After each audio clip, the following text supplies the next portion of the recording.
Melchizedek moving through 50 states. Hermit transmogist with the gods are relate. Mental alchemist, what's love, conquer hate? Melchizedek moving through 50 states. Hermit transmogist with the gods are relate. Mental alchemist, what's love, conquer hate?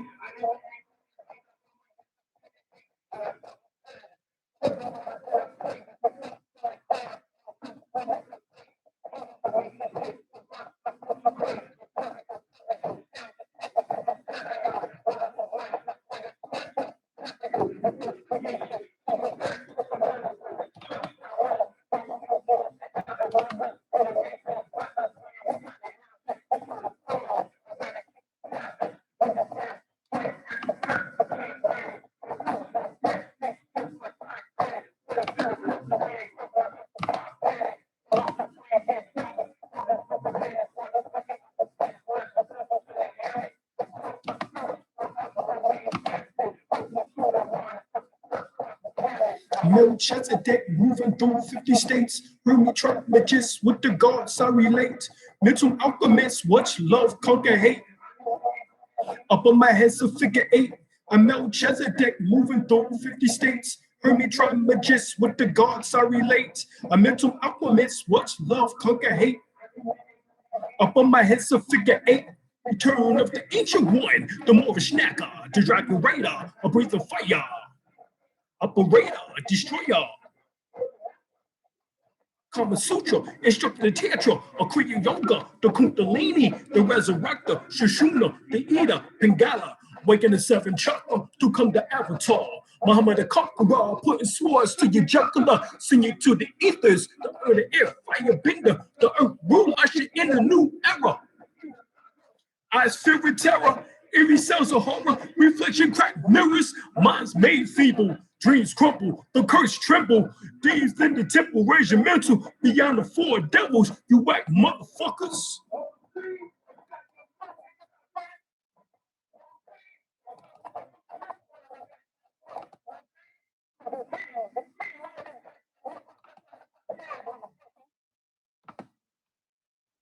Yeah, yeah. All you coon niggas. Yeah. Well, this ain't for you. All right. So this is for those who want to be enlightened. All right. And take this up a notch. As Brother Panic said in the intro. All right. That's what we're going to do here every Wednesday, 8 p.m. Eastern Standard Time. It's going to be myself or Brother Fahim, who is my co-host. I will bring him in right now because I know he's ready to get it popping. Peace, peace. Yeah, I tell you what's to ish. What's going on with you? Doing well, doing well. We're gonna get it started. And tonight, that's good. I'm glad you are. And we're gonna go in and get it started. We're gonna be going into we did not, you did not come from primates. All right. But the stars. All right. And we're gonna prove this. It's real simple. It isn't hard, but for some it is. For some want to go by what they had to get an A in school. I know you got A's and B's in school for you to know that you came from monkeys. You know, uh, I mean, that's what they was there for, right, brother Al? They got them A's, and, they say they came from monkeys. And, right. And the one who was able to get the best A's and B's was the ones who went on in order to become the masters and PhDs, which is nothing more than a philosophy degree. That's what a PhD is. And that's because it's supposed to be the philosophy of the Greeks who got their philosophy, of course, from who? From the ancient mystery school of Kemet, or Temeri, as we refer to it as, Tamaray or Temeri. We want everyone to understand that your information was about you the whole time. You're going through these various schools and grades to get these A's and B's to say you come from a monkey. The only close parable to that in ancient Kemet was the fact that Tahuti, one of the Tahuti symbols was a monkey or a baboon, in which that symbolized wisdom. So they seen similarities, which was very similar to, matter of fact, it was the same as what the theory of evolution was based on, of us coming from a primate or the same ancestor link of a primate, which they have yet to find. They have not found this ancestor as of yet, all right, and will not, because we was before the apes, before the monkeys, before the primates. This is told to us in many books, but I'll get to these books in a minute. But let's get to the topic, because we're from the stars. That's the most important aspect to me. All right, that's the most important aspect. So if we wish to understand the universe, you have to think in terms of energy, frequency, and vibration. Now, this was told to us by Nikola Tesla. All right. And it makes sense because when you read Ancient Future by my good friend who we've had on this show, Wayne Chandler, we start with the concepts of the laws of Tahuti, Hermes Trismegistus, which we was talking about in the first song that you no, excuse me, in the second song that you heard us play in between the intro. All right. And of course, the mind or mentalism, the all is mind and everything is energy, the universe is mental, or the all is mind and everything in the universe is mental. This is number one. Number two would be correspondence. As above, so below, as within, so without, the law of correspondence. You have vibration next, which would be three, which nothing is stationary, everything vibrates. Give off light or sound. All right. Polarity, everything is a double. Everything has its opposite, or where you say extremes meet. You have rhythm. All right. All is ebb and flow. In other words, there's a action and a reaction, an advance and a recoil, a tick and a tock. All right. Then you have cause and effect, which is number six, which nothing happens by chance. There is no such thing as coincidence. You know, but even the word coincidence say there was two separate incidences that took place, which obviously had some type of connection in some shape, form, or fashion.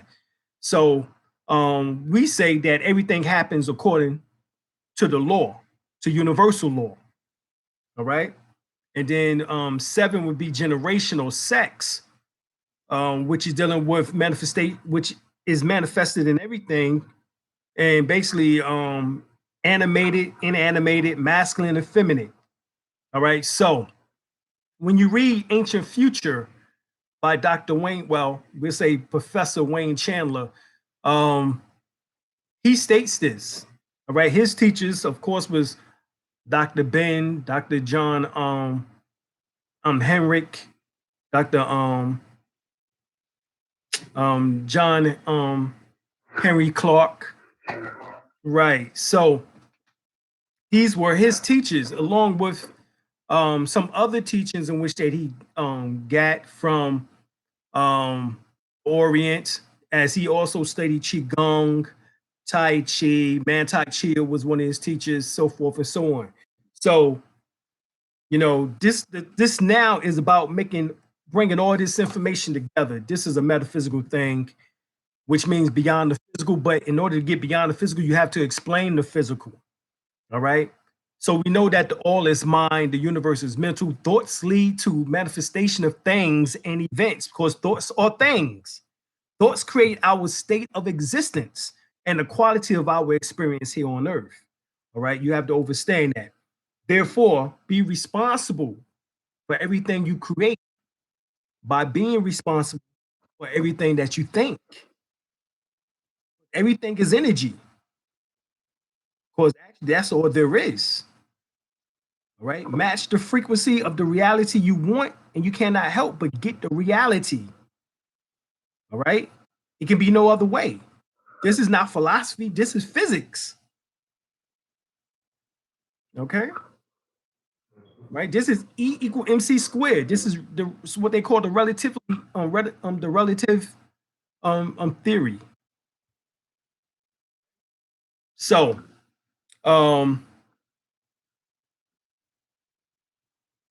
Elijah Muhammad stated a long time ago, right? Back in the 60s, 50s, you know, that long before there was ever a Caucasian or white race on the face of the earth, you and I and our fathers were. Not just thousands of years, not just hundreds of thousands of years, not just millions of years, not just billions of years, but trillions of years ago, according to the word of Almighty God Allah to me, that we and our fathers were here.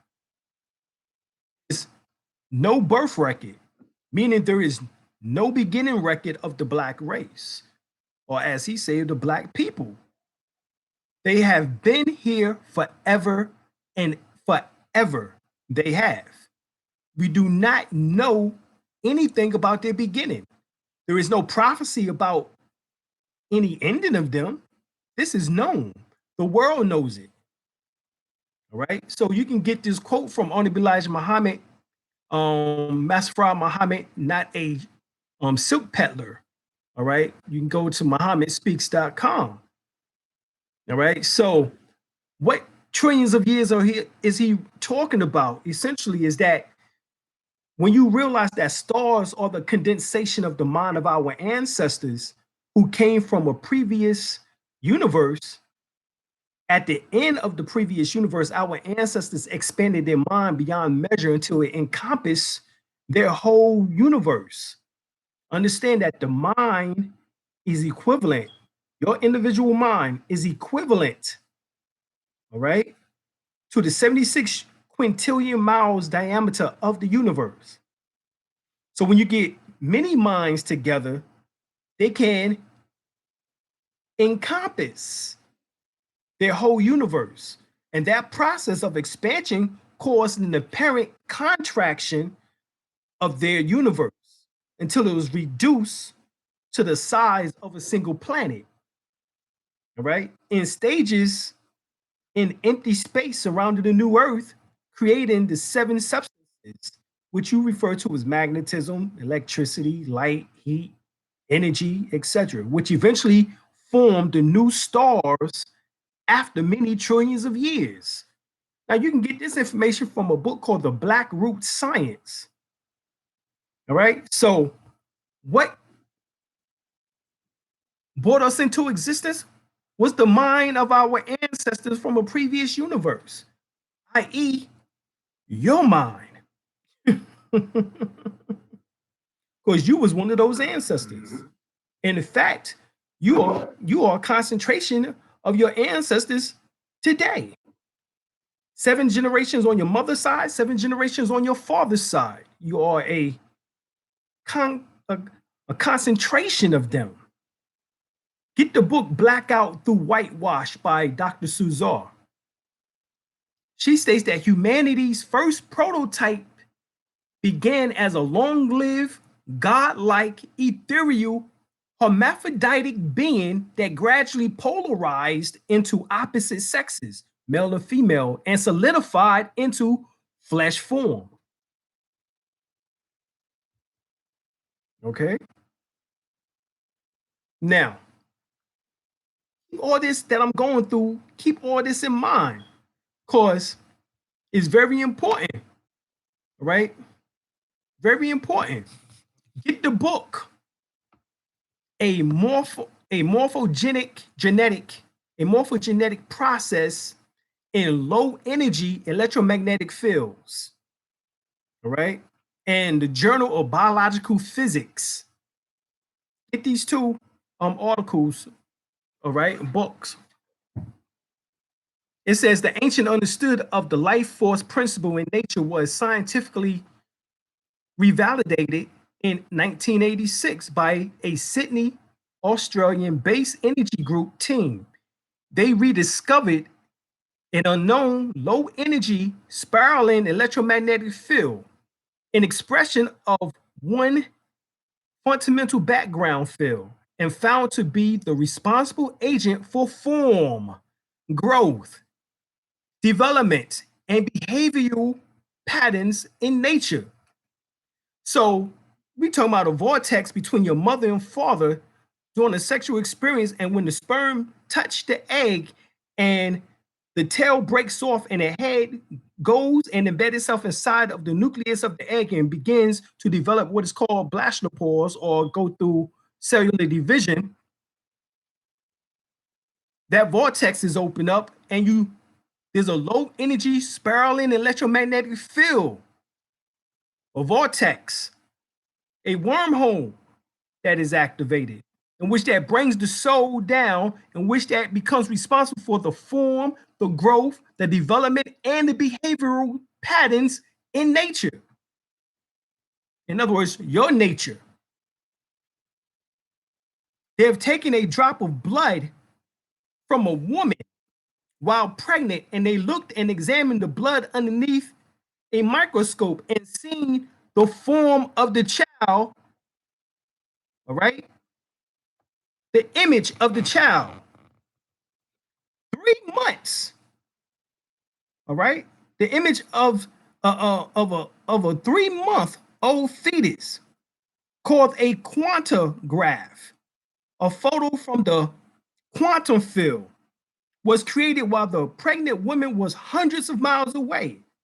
The image came from accessing information available in only a drop of her blood.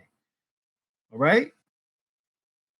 And basically, it's a quantograph, a gram is a hologram of the quantum field that we're talking about, in which that shows the 3D characteristics of the fetus already being formed. The details of this is very provocative, and you can go and read another book called The Strong Woman, Shrouding the Secrets of the Soul. All right, so we know now how we got here. All right, no more coming from apes type of information, but coming from the stars, as the ancestors always said, from the heavens.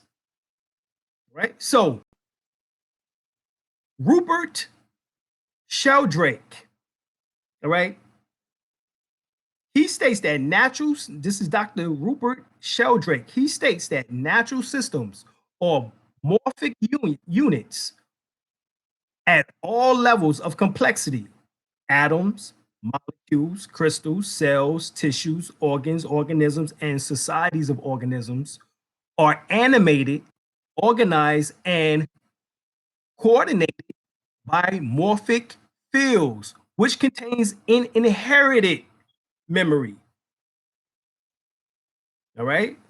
So this inherited memory comes from 7 generations from your mother's side, 7 generations from your father's side, because you are a concentration of their memories in human form.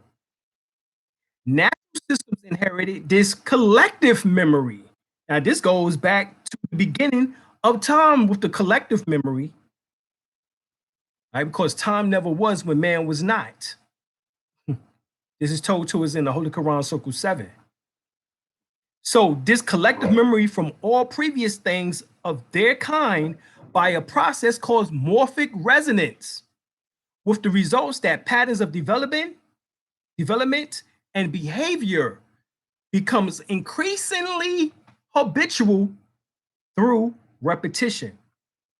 There is a continuous spectrum of morphic fields, including morphogenetic fields, behavioral fields, mental fields, and social and cultural fields. All these fields simultaneously exist as your field now known as your Auric field. Okay? As your Auric field. That's what we refer to it now as. And if you don't understand the collective memory, just go and read up on the 100 monkey theory. All right, or 100 monkeys. All right, you can get this. This story was popularized by Ken Keyes Jr. about the 100 monkey. All right, he talked about this in his book.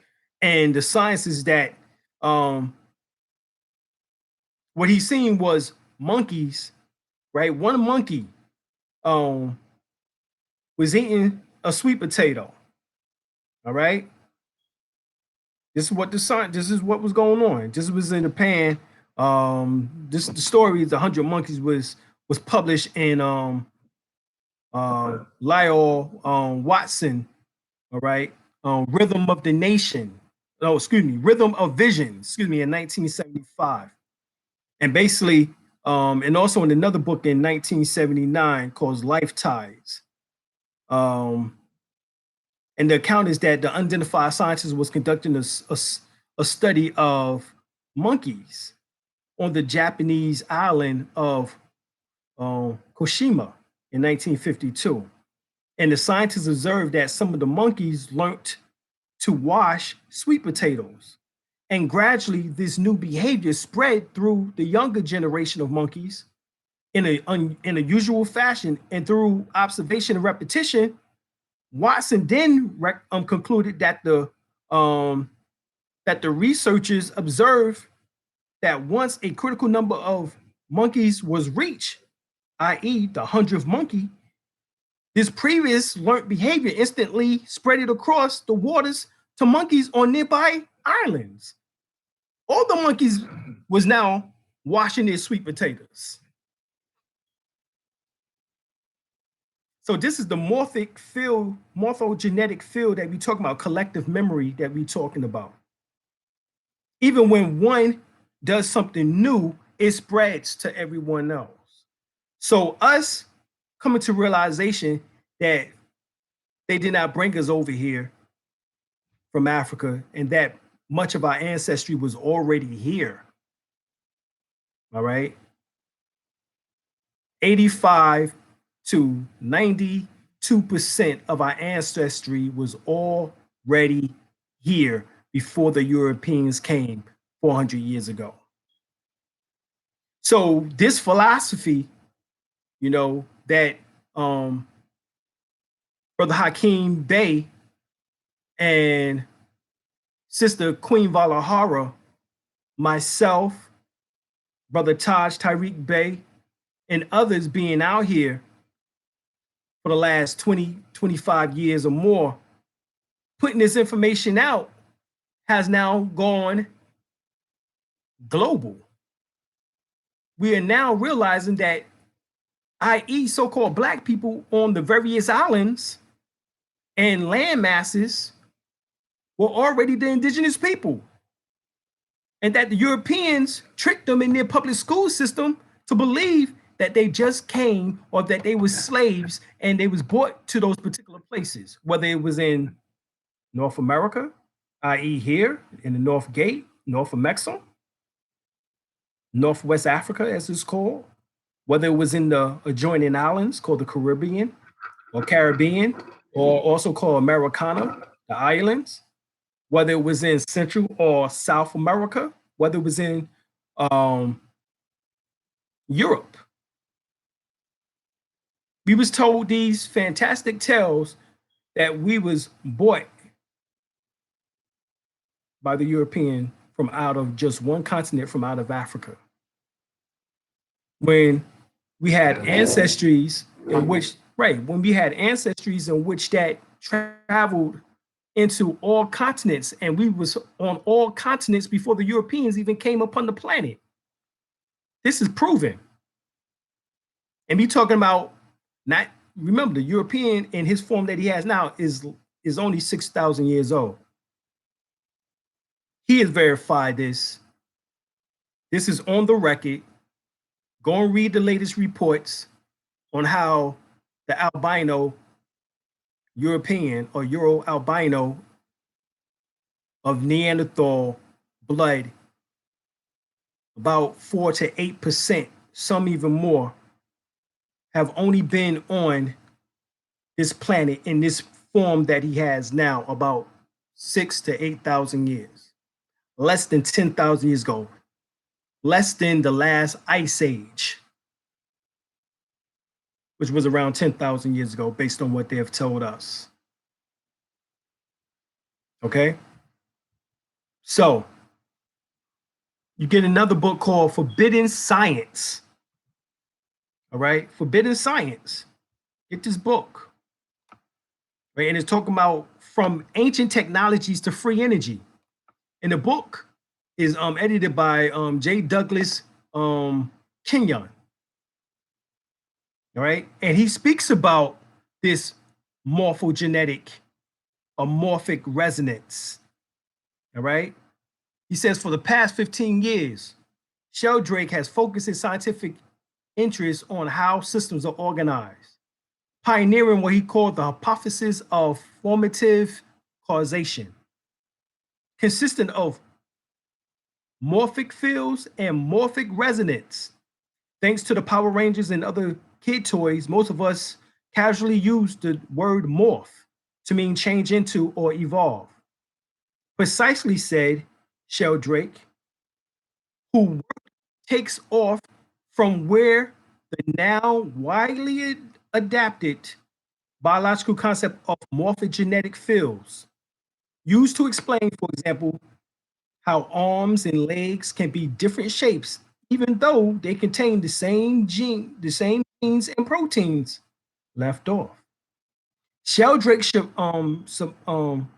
surmises that the fields evolve along the system they organize and coordinate.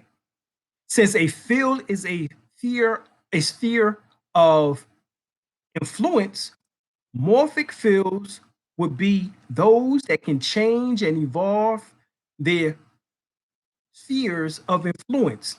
He say there are morphic fields within and around individual cells, tissues, organs, organisms, and societies, ecosystems, and so on. Fields that have shaped by past events and patterns through an inbuilt memory called morphic resonance.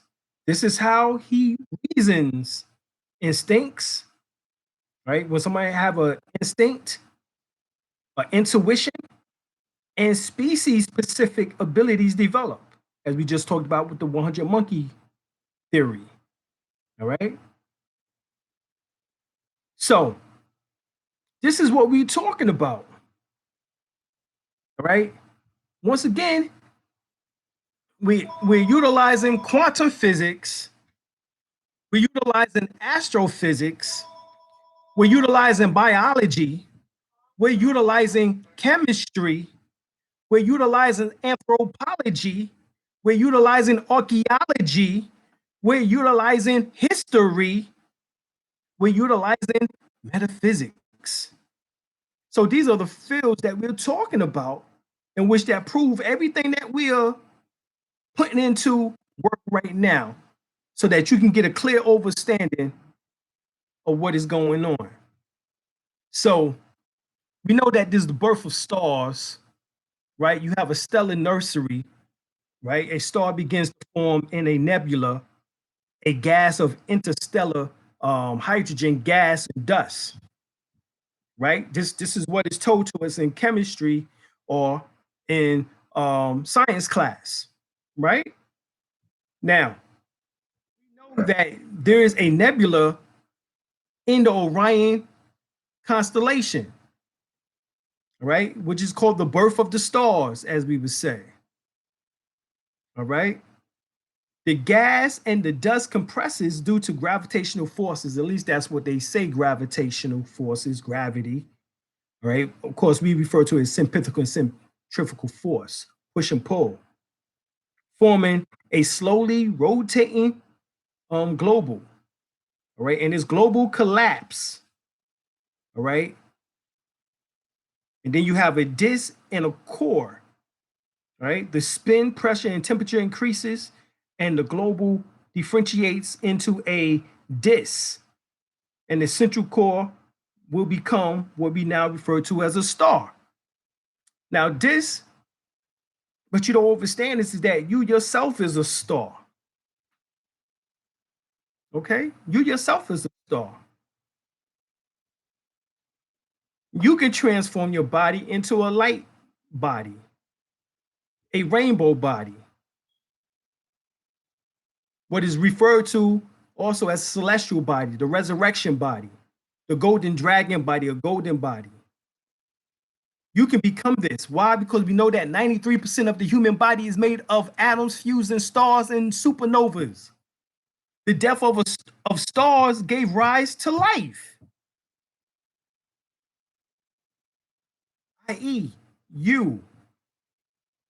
So this very interesting Bible verse that states that you was bought at a price. If you go to 1 Corinthians 6, 19, 20, or do you not know that your body is the temple of the Holy Spirit who is in you, whom you have from God, and you're not your own? You were bought at a price. Therefore, glorify God in your body. That's what it says.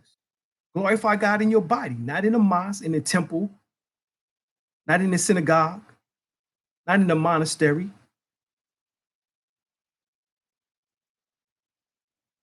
All right? It says glorify God in your body. But the question is, what's the price? Christians believe that This verse is referring to Jesus dying on the cross for us, right? However, as metaphysicians, we understand that the stars died for us so that we may live. For a star to be born, there is one thing that must happen. A gaseous nebula must collapse. Now, this is Dr. Professor Neil deGrasse Tyson. Get his book Death by Black Holes and Other Cosmic Quandaries. Quandaries. All right, he says, so you're made of detritus from exploded stars. Get over it, or better yet, celebrate it. After all, what's nobler thought can one cherish than the universe lives within us all? Not only do we live among the stars live within us. This is the same thing. So this is the problem with people who are atheists and don't believe within God, when quantum physics and metaphysics both explains how God exists within you. And what God is energy. But see, only way you can be an atheist is if you believe something external of yourself. You don't believe within you, trying to understand, and understand something outside of you. The external is the illusion. Well, we'll get to that in a second. Get the book Dark Light Consciousness, Melanin, Serpent Power, and the Luminous Matrix of Reality by Dr. Edward Bruce Bynum, PhD. I've talked to him. Good brother. Good brother. We trying to get him in our documentary and below. We're gonna have him on soon, onto the show. And he's gonna talk about this dark light consciousness. But this is what he's saying. All right. Because people got to go and read this information. You know, he says basically that this living interconnection web of life on Earth, or Gaia, is real. Almost forgotten in recent centuries, in the external reoccurrence, it is now reemerging.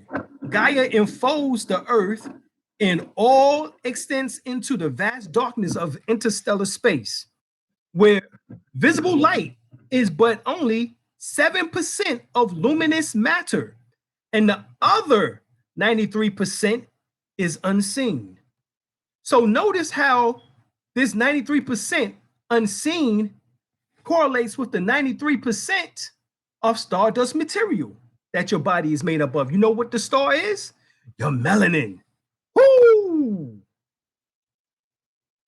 Your melanin, which is carbon, which is your melanin, is condensed light. You see? So you have to thank those dead stars, because without them, you wouldn't be here. The calcium in your bones, the oxygen you breathe, the iron in your bones were all cooked up in stars that died billions of years ago so that you can have life. That's all the story of Jesus was symbolic to. That's why he was the Son of God. The S-O-N, or rather the S-U-N. He was the sun. And what is the sun? A sun is said to be a star. Get Neil deGrasse Tyson's other book, Astrophysics for People in a Hurry. He states in it that manufactured them in the stars, right? This is what he says, right?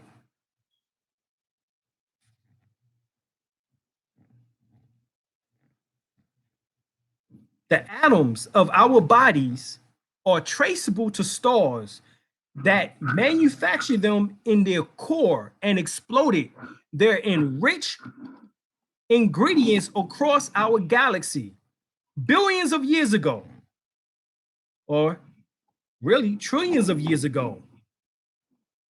For this reason, we are biologically connected to every other living thing in the world. We are chemically connected to all molecules on Earth, and we are atomically connected to all atoms in the universe. We are not figuratively, but literally stardust. So when you look at the birth of a cell and compare it to the death of a star, you see nearly the same equation.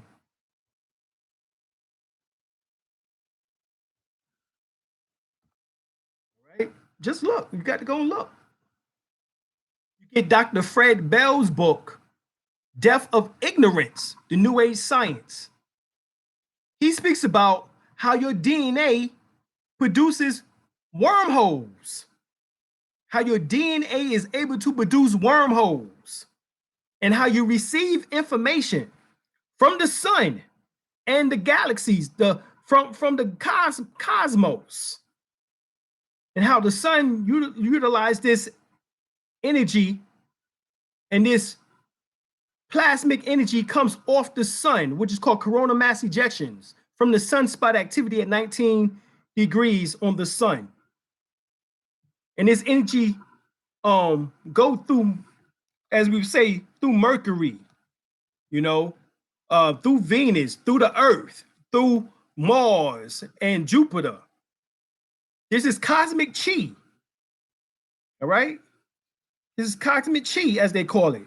So during the Jupiter effect, it says the Earth produced waves of disharmony due to GRGs, cosmic chi or Kundalini effect, is amplified by the Jupiter's effect between the planets and the sun. Unfortunately, the chi is disrupted and sent out of balance as it passes by the Earth. This disruption is amplified as it moves towards the sun. So that means as this energy goes through the planets, it comes back to the sun, the Earth, because of the negative thoughts in which that we have on the planet, because this disruption mentally, which creates the activity at the 19 degrees or 19.43 degrees, as we would say, on the planet. If you take a 6-pointed star configuration and laid it over top of over the planet at 19.5 degrees or 19.43 degrees, you will find an upswelling of energy. That location is in Hawaii. Thank you. All right. If you put it over Mars, you will find at 19.5 degrees at the Sedona site, where it's stated that there are pyramids and thank you, pyramids and other as we would say pyramids, and also the face on Mars. Okay, so if you put that over Jupiter, you will find right there that red area that's on Jupiter. That is what we now refer to as a storm.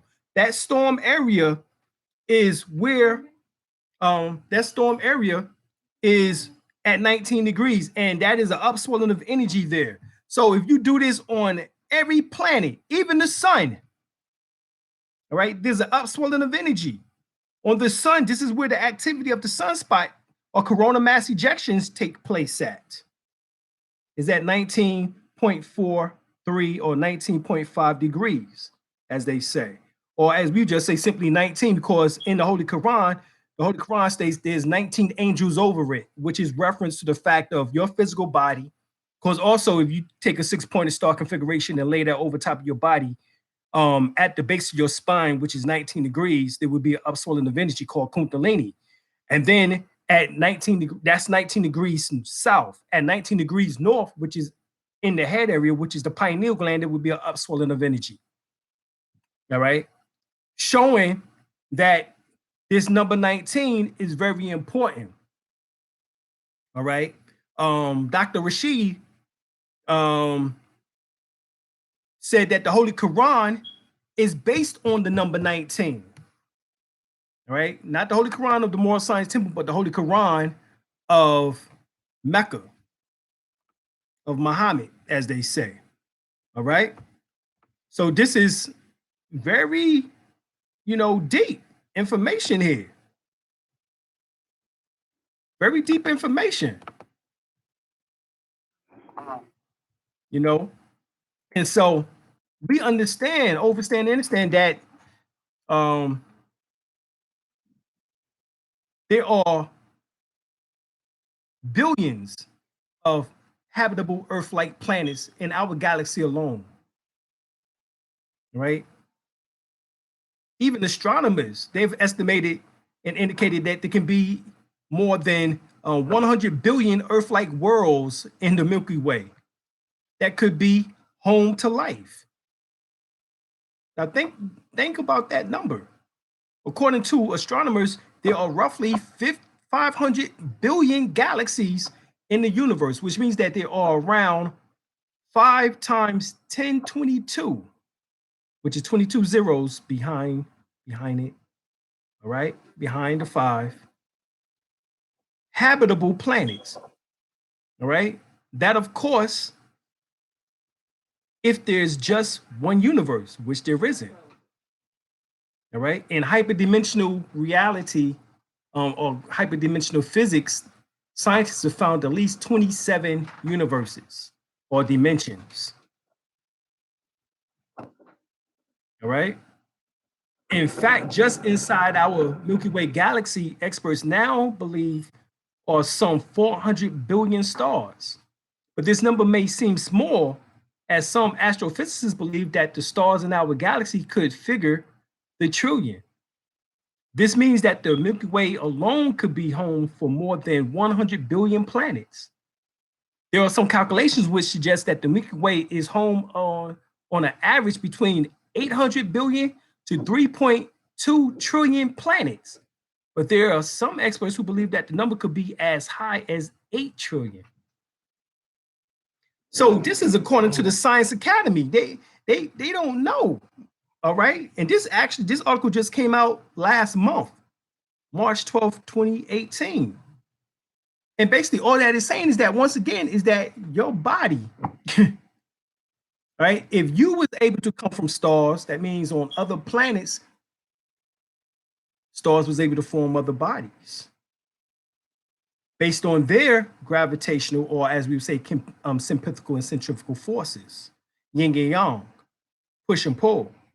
But that's really what gravity is, right? Gravity itself, no such thing in that regard, right?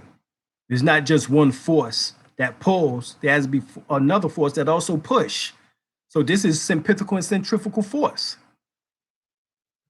all right? So we know that more than 90% of your body mass is in fact stardust, because all the elements except for hydrogen and helium are created in stars. All right. I think it's about like almost 19% is carbon. 18.5, you round that off, that's 19%. So they go to number 19 again. 19% is carbon. 65% is oxygen. All right. 9% is hydrogen. 3 point some odd percent is nitrogen. So you can use the nitrogen and hydrogen, oxygen and carbon to make yourself a star once again. Quantum physicist states that the man is physically made up of the remnants of stardust. So in addition, prana, chi, or ki energy means the life breath or the life force energy. And this happens to be the color red, like a ruby or red gem. The seat of prana in man is at the heart. In Sufism, it tells you that the closest place you can meet Allah is in the heart. All right. In the right ventricle, as Rosicrucians, we know that there's a seed atom that is within the right ventricle. Right or wrong, Brother L? So this, right? So this prana is the sum total of all energy that is manifested in the universe. It is the sum total of all latent forces and powers which are hidden in man and which lies everywhere around us. You're talking about heat, light, electricity, magnetism, all are manifestations of prana. You can get this from the book, The Science of Pranayama by Swami Sivananda. All right. The word prana itself comes from Sanskrit root pra, meaning first, and na, which means the smallest unit of energy. So prana also means the first breath or the most basic unit of energy. Subatomic particles, stardust particles. Prana is the life force that is responsible for forming and regulating energy into the form of matter. So when we talk about that low energy electromagnetic spiraling form, which is called the morphogenetic or morphic field, that field is made of pranic energy that forms matter. Get the book, The Divine Spark by Graham Hancock.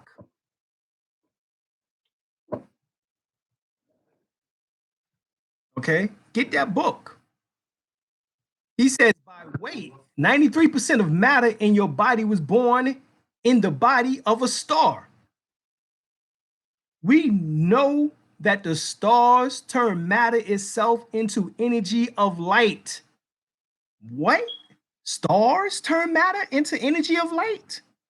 So this is why you find people who practice Qigong, Tai Chi, Reiki, pranic energy healing, all these various energy modalities, because stars, i.e. the sun, can turn matter energy into the energy of light, the agent of electromagnetic force. Light informs us of the world around us and brings its energy. Light is the catalyst in photosynthesis. So hence, you absorb this energy, this solar energy via your melanin, which has black hole properties. I'll get to that. So this light is a catalyst in photosynthesis on land and in the world's ocean, where water molecules and carbon dioxide from the air are rearranged into a basic building block of the entire vegetable world. During this process, the energy of sun's light is stored in plants and their seeds, transferring to us when we eat these basic foods and other animals that ate them. Right? That's if you eat meat. We ain't into all of that. All right. Uh, but this is the energy that powers life and consciousness. We are made of stardust and powered by starlight. This much we know. What is this starlight he's talking about? Well, you look up astral in the Merriam Dictionary 1828. It says astral, of relating to or coming from the stars, astral influences, unusual astral occurrences, of or consistent of a super sensible substance held in theosophy to be the next above the tangible world in refinement. So it is said that after you pass physical form, you go into the astral plane. So after you die, you go into the astral plane or star plane. But guess what? You don't have to wait to die to do that. You can actually transform your body into a being of light and instantly transcend or ascend. And don't have to go through the stink of death. This is what we're talking about. How is this accomplished? Well, true teachings is not the accumulation of knowledge, it's the awakening of consciousness, which goes through successful stages. This is an ancient Egyptian proverb. So, what is these stages that it's talking about? It's talking about the states of consciousness. No problem can be solved from the same level of consciousness that created it. This is Albert Einstein. So you must go deeper into the state of consciousness. How you do that? You do that through the breath, because the breath is the mind in action. I won't go there yet. We're gonna tie all this shit together in a minute, because we got to get you to the ultimate level here. Breaths a minute is called the beast breath, but that's too hyperventilating, because the average person breathes 18 breaths a minute. That's too hyperventilating, and that only taps you into interpersonal consciousness. That taps into me, myself, and I mentality. So you have to lower your breath. All right. You lower your breath to 9 breaths a minute to intrapersonal consciousness. All right. Then even lower to 7.5 breaths a minute into life consciousness. 6 breaths a minute into subconsciousness. 4.5 breaths a minute into super consciousness. And if you breathe that way for 48 minutes, you tap into your molecular structure. At 3 breaths a minute, which is magnetic consciousness, you tap into your atomic particles, which is at 60 minutes or 1 hour. If you breathe 1 breath a minute, you tap into infinite consciousness, which taps into the subatomic particles after 72 minutes. So we know that the breath is what help us get to these levels. The same thing is told to you in psychology, but they call it brainwave cycles. They call it gamma, which is super consciousness, beta, which is consciousness, alpha, which is subconsciousness, theta, which is super consciousness, delta, which is dream state. They tell you the same thing, right? And describes various states of consciousness and their impact on your behavior. All right.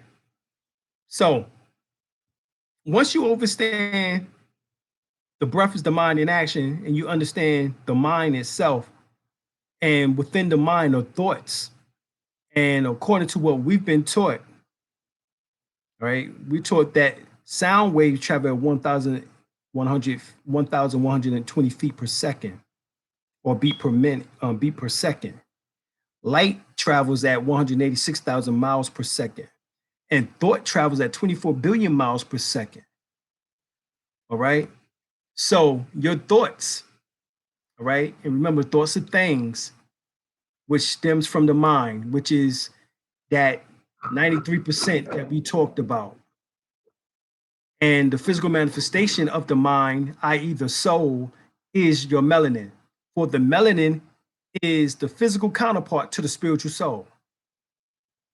So the first substance of the universe is magnetism, and it was created by condensation.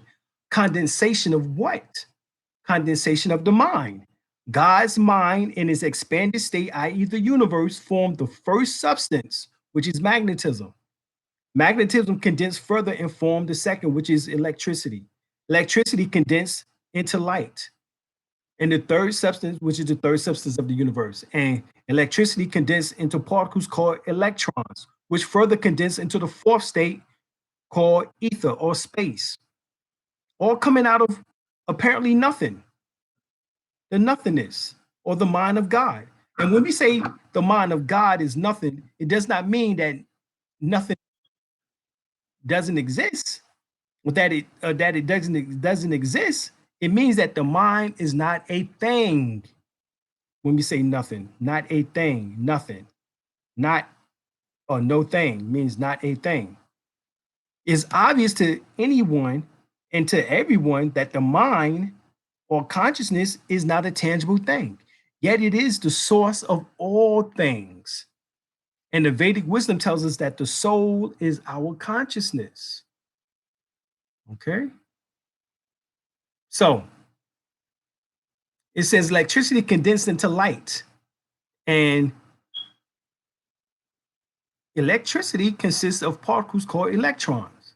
So we find that electrons are the building blocks of the universe, and that the universe is composed of electrons, which are electronic spiritual substance, the first form the spirit assumed as matter. All right.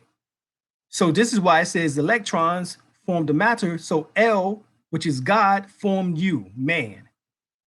But this man is talking about the carbon atom. on the sixth day, or better yet, the sixth element, which is carbon on the periodical chart.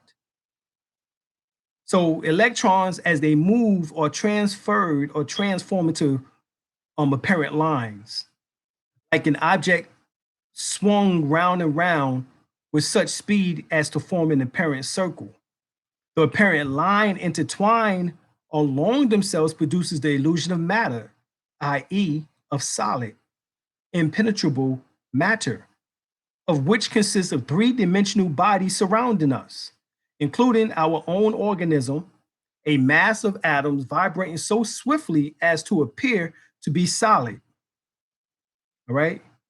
What appears as solid matter is an illusion created by the speed that appears to form the fine webs of lines made by the traces of motion of the smallest material points.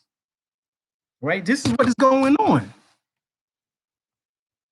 All right? So that's the origin of light. It is said that people in various religions that God created light by saying, let there be light. Well, electrons move from higher orbital shells to lower orbital shells is the origin of light.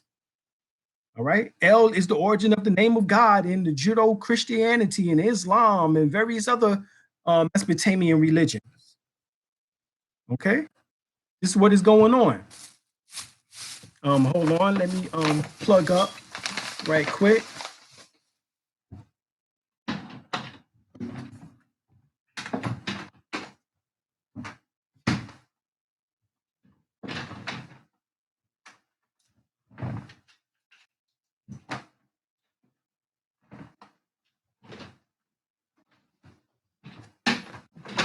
All right.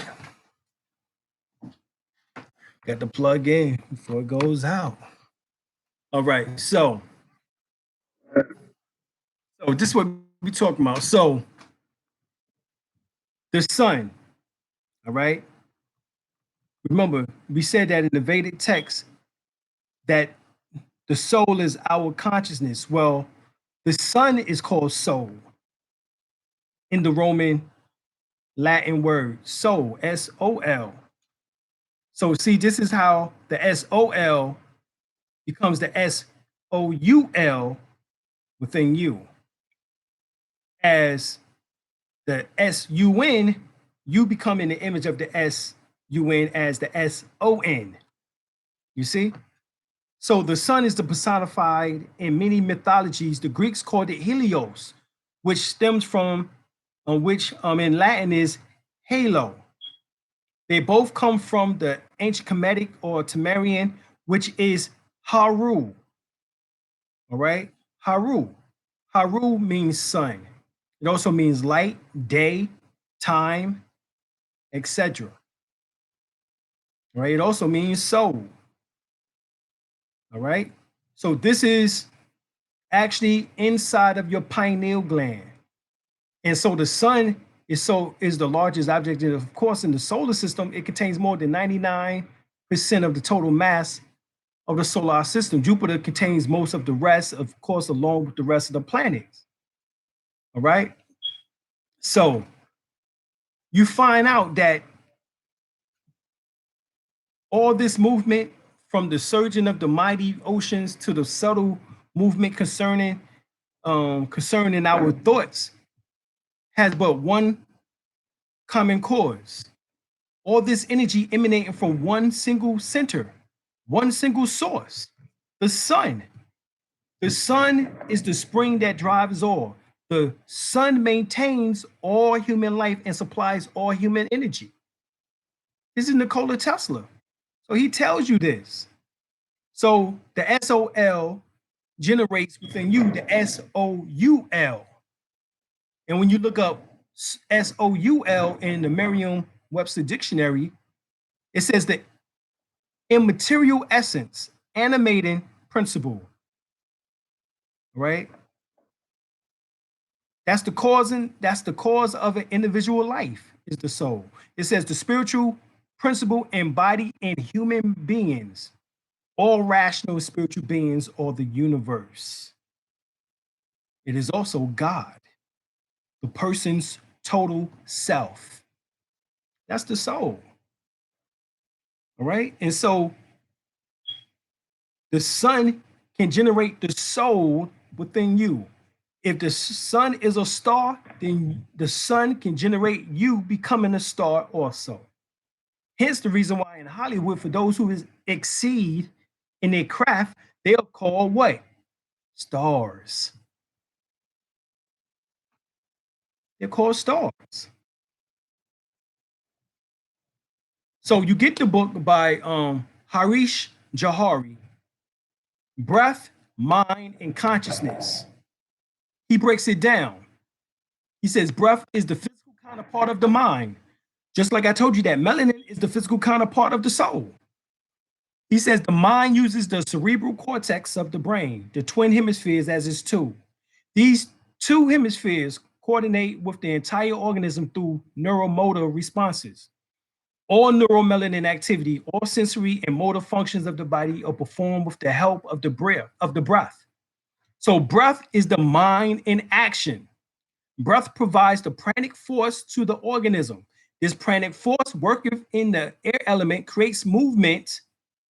Right? Where's this prana coming from? It's coming from the sun, the cosmic forces, the other stars. So it creates movement, pulsation, vibration, and life. The word spirit comes from the Latin word spiritus, which literally means breath. Right? It means breath. So not only is the mind is the physical counterpart of the breath is the physical counterpart of the mind, it says that the breath itself is the mind in action.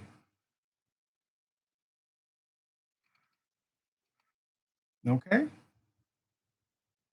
So we know that the breath or breathing affects the whole body as the mind in action. It affects the nervous system, the heart, the digestive system, the muscles, the sleep, energy levels, concentration and memory, and much more. Breathing is also our largest system for waste removal. 70% of the waste produced in your body is supposed to be removed via breathing, 20% by skin, and 10% by kidneys and digestive system by urination and defecation. And we know that we don't breathe in just oxygen, which is the eighth element on the periodical chart, but we also breathe in chi or ki energy. Within China, it's called chi. Within Japan, ki. Within India, prana. Within Christianity, the Holy Spirit or ruach within the Hebrew. Right? But understand, we talking about the holy breath. When you go to the Holy Quran Circle 7, and you go to the second, I think it's the second chapter, Education of Mary and Elizabeth in Zohan, Egypt.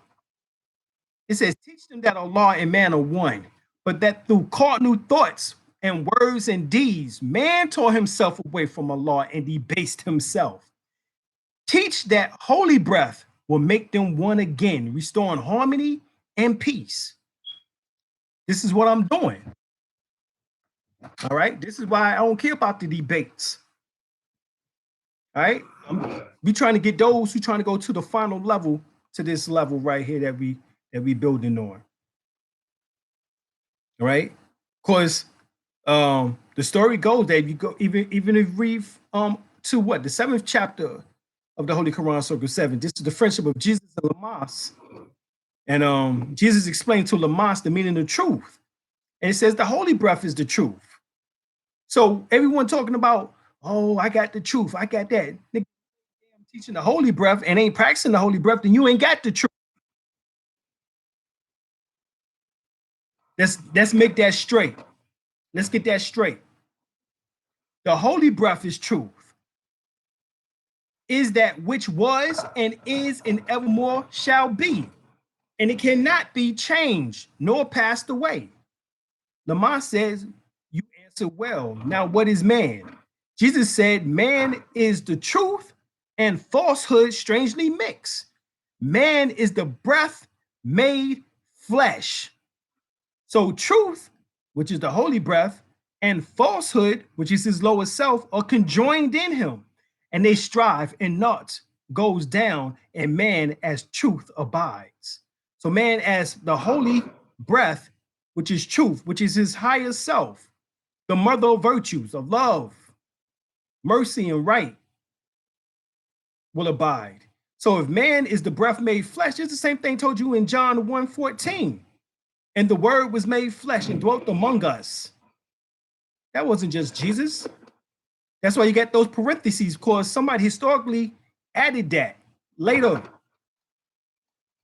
Man is the breath made flesh, the word made flesh. And what is the word? The word is Yahweh. You call him Adala broth. Or within the ancient Kemetic teachings, Tahuti, Hermitron Majestus, wisdom. Right? Atoms, carbon, 666, 6 protons, 6 neutrons, 6 electrons. That's what we're talking about. Right? And that's carbon. And this carbon is supposed to be changed from carbon 12 to carbon 7. I'll get to that in a second. All right.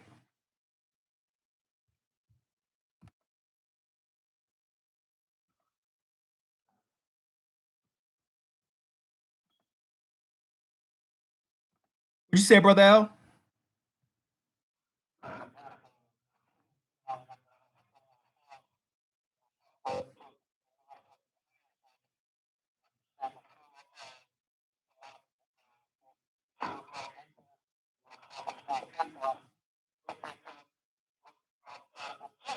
Right.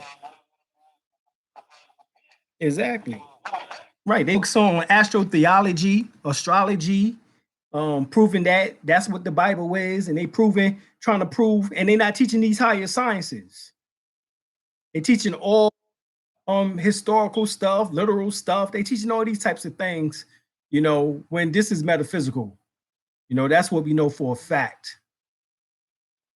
Esoteric, occult, hidden. All right. So this is what we do know. So when we talk about oxygen is the 8th element on the periodical chart, that's 8 electrons, 8 protons, 8 neutrons. That's 888. So 888 is oxygen. Oxy equals air plus gen equals fire. So when air and fire comes together, it forms what we call oxygen. It's to be, therefore breathing affects the whole body. Remember, you breathing in oxygen. Okay?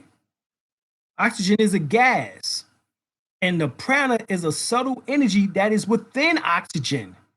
It is also within food, sunlight, water, and air in general.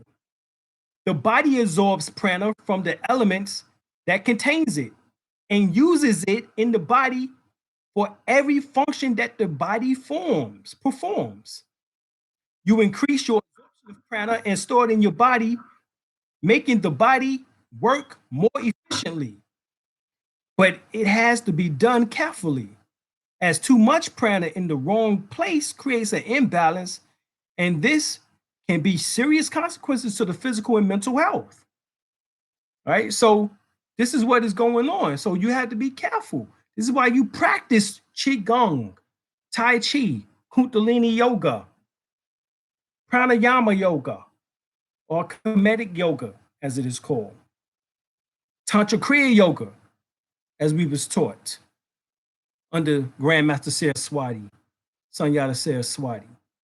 Well, you come to find out that if you get the 777 and other Kabbalistic writings of Aleister Crowley, he breaks down 888. Yeah, we know in chemistry is 8 protons, 8 neutrons, 8 electrons, which is talking about oxygen.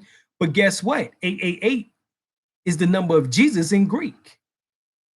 Now, iota is 10, eta is 8, sigma is 200, omicron is 70, epsilon is 400, and sigma is 200, which comes to 888.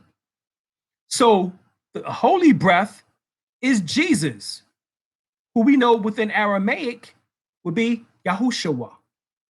Within Hebrew, Yahshua. English transliteration, Joshua. But it means the breath of life, which is your savior. Oh, savior. Not white Jesus, but oh, savior, the breath of life. This is what they showed you. Now, how we know this? You go and study the sciences of the Mokoseans. The Mokoseans, there was a sect that was led by the teacher Marcus, right, who had a fascination with the numerals and letter theory. And this theory of numbers was derived from the Pythagorean. And we know that Pythagoras studied 20 some odd years in ancient Egypt, Kemet, Temere, right? So they found the significance in the numeral equivalent of words in Greek, and every letters had a numeral value. So, like we just said, Jesus in Greek, which is Iesous, Iesous, corresponds to the numeral equivalent of 888, a number considered by the ancients as a sacred and magical number. Why? Because it's the breath, the holy breath. This goes back to Genesis 2:7. The Lord God formed man of the dust of the ground and breathed into the nostrils the breath of life, and man became a living soul. In the Vedic teachings, right, Yogananda talks about the prana, the fiery breath of life. And prana is also called God's breath, contains galaxies. Without this spirit fire of the sun, the planets and people would all cease to exist. So prana is God's breath. So yes, you breathe in oxygen, but you also breathe in God's breath. Hence the reason why it says that the breath that God breathed into the nostrils of man, the breath of life, and man became a living soul. That is the breath that they're talking about is prana, chi, or key energy. All right? This is what they're talking about. Right? So the Shaolin monks practice these exercises not to just circulate chi and improve their health, but also to build their internal power by concentrating chi to affect the appropriate muscles. Generally speaking, Tai Chi is 80% physical and 20% mind training, compared to Qigong being 80% mind training and only 20% physical. The Taoists teach that the basic theory of focusing on the importance of breathing air and circulating it in the human body are simply based on the fact that the whole universe depends on air. Man may live 3 weeks without food, a week without water, but 6 minutes without the air produces irreversible damages. So without air, there is no life. So as long as Negroes are not teaching the holy breath science, they're teaching you bullshit. That's what I call it. Distractions. It teaches you distractions. And I don't know when you're going to get that. You know what I'm saying? That your breath can ignite you into becoming a light body so that you don't even have to face death. Because it's the mind in action. Your breath is the mind in action. Your mind is the soul. Your soul is the SOL, connect with the sun. So the sun, hence you become the living sun, the son of God. And that's even for a woman. Moon man. So this is what we understand about chi. All right. If you also go into the studies, you find something else very interesting about, in particular, the teachings of Shu. We talked about Yahshua. That's Yahweh.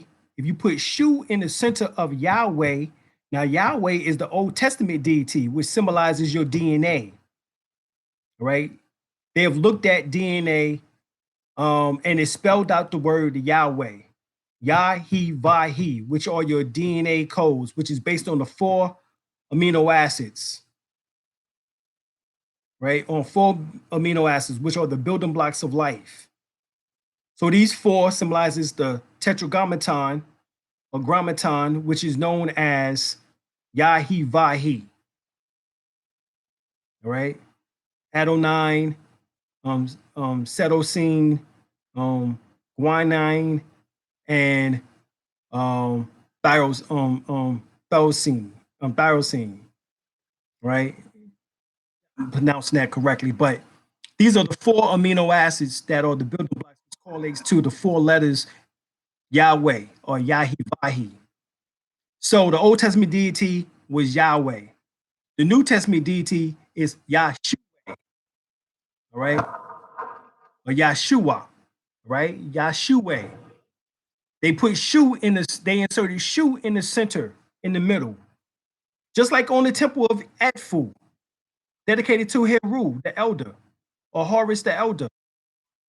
In the first scene, you have Nut, which is the sky nectar or goddess arched over, while Geb, the earth nectar, is underneath with an erected phallus or penis. In the second scene, Nut, the goddess of the sky, is now supported by Shu, the god of air. And while the earth god, Geb, is now reclining beneath, no longer with an erected phallus, as Shu has been replaced. All right, so Shu symbolizes the erected phallus or the projection in which that comes from the erected phallus, which is the sneeze, which is the release of the semen, life itself. So Shu symbolizes life. All right, and what is that life? What is that life? All right, that's similar to the same thing that we find when you sneeze. You say Yashu when you sneeze. All right, and if you get real good, you say Yashu, and then you say, This is why people say God bless you, because during that instant, your heart stopped beating. So they say bless you, or Barakatu Allah, or Alhamdulillah, or Gudhuntait, or whatever term that they use to bestow life back upon you. So you find out that just like Adam, God had his only begotten son, who is Jesus. Well, Adam had his only begotten son, which was Shu. So Jesus' name is Yahshua, or Yahshua. Way symbolizes Yah, symbolizes higher self. Way symbolizes lower self. The two selves, and then the middle is the Shu, which symbolizes the breath, the mind in action, which can unify the two unions is called Samatawi, which are the two lands. Which can unify the two lands once again, the land of the sky and the land of the earth.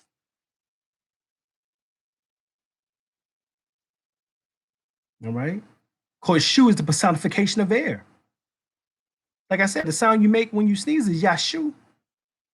Based on etymology, the sound Yashu is the same as Yahshua in Hebrew, meaning savior. The name Shu has a similar sound to the verb to sneeze. In the ancient Egyptian, roughly pronounced Ashu, Ayashe, or Ashe, which means what? Ashe means what? Power in the Yoruba. And to drive home the point, go to John 14:6. It says, Jesus said to him, I am the way, the truth, and the life. No one comes to the Father except through me. In other words, there's no salvation for the ravish of the lower self, from the ravages of the lower self, the Judas, because that will betray you every time, until you master the science of breath, which is the life, Yahshua, Jesus. Thus, I do not believe in Yahshua or Jesus, because Yahshua, Jesus, lives in me. Once again, Genesis 2:7, and the Lord God formed man of the dust of the ground and breathed into his nostrils the breath of life, and man became a living soul. All right, you go to 1 Corinthians 2:16, it says, for who has known the mind of the Lord that he may instruct him? But we have the mind of Christ. The mind of Christ, right? So remember, the breath is the mind in action. Always keep that in in the understanding what we're talking about here. All right. And you want to read more about the science of Shu, and Shu being the personification of air, of the breath. You can read the Rupert Imhot Ed Heru Sut, which is the book of coming forth by day and night, or misnomer the book of the dead by Wallace Budge, or the Egyptian book of the dead, which is the book of coming forth by day by Dr. Muata Ashby. Okay, that's what you would want to read. Right. So physics find evidence that the universe is a giant brain. This is actually an article that came out in 2012. So we know that God is mind, mind is totality, man is the mind, God is man, and man is God. All right. Go to the Holy Quran, Circle 7, Chapter 1, creation and fall of man. Man is the thought, man is a thought of Allah, and all thoughts of Allah are infinite. They are not measured up by time, for things that are concerned with time begins and end. The thoughts of Allah are everlasting of the past until the never-ending days to come. And so is man, the spirit man. So the spirit man is talking about the light body itself. And spirit is the breath, remember? So the breath can transform your body into light. And remember, the stars are thoughts. This is how the mind works. And through meditation, you can ignite the pineal gland into a superstar, which actually takes over the whole body. All 76 trillion cells become illuminated. All right. Philo said Adam is the mind. Adam is man, and the word man is derived from the Latin he who thinks or thinker. In the Vedic Sanskrit, we find the word manu, which means he who think or thinker or mind. The breath is the prana is the breath, and breath, spirit, is the mind in action. So in Polynesia, prana is called manala. Manala. The Hindu Kush name for man is, which is thoughts itself, to think, is Manosaravar, which means the lake of consciousness and enlightenment.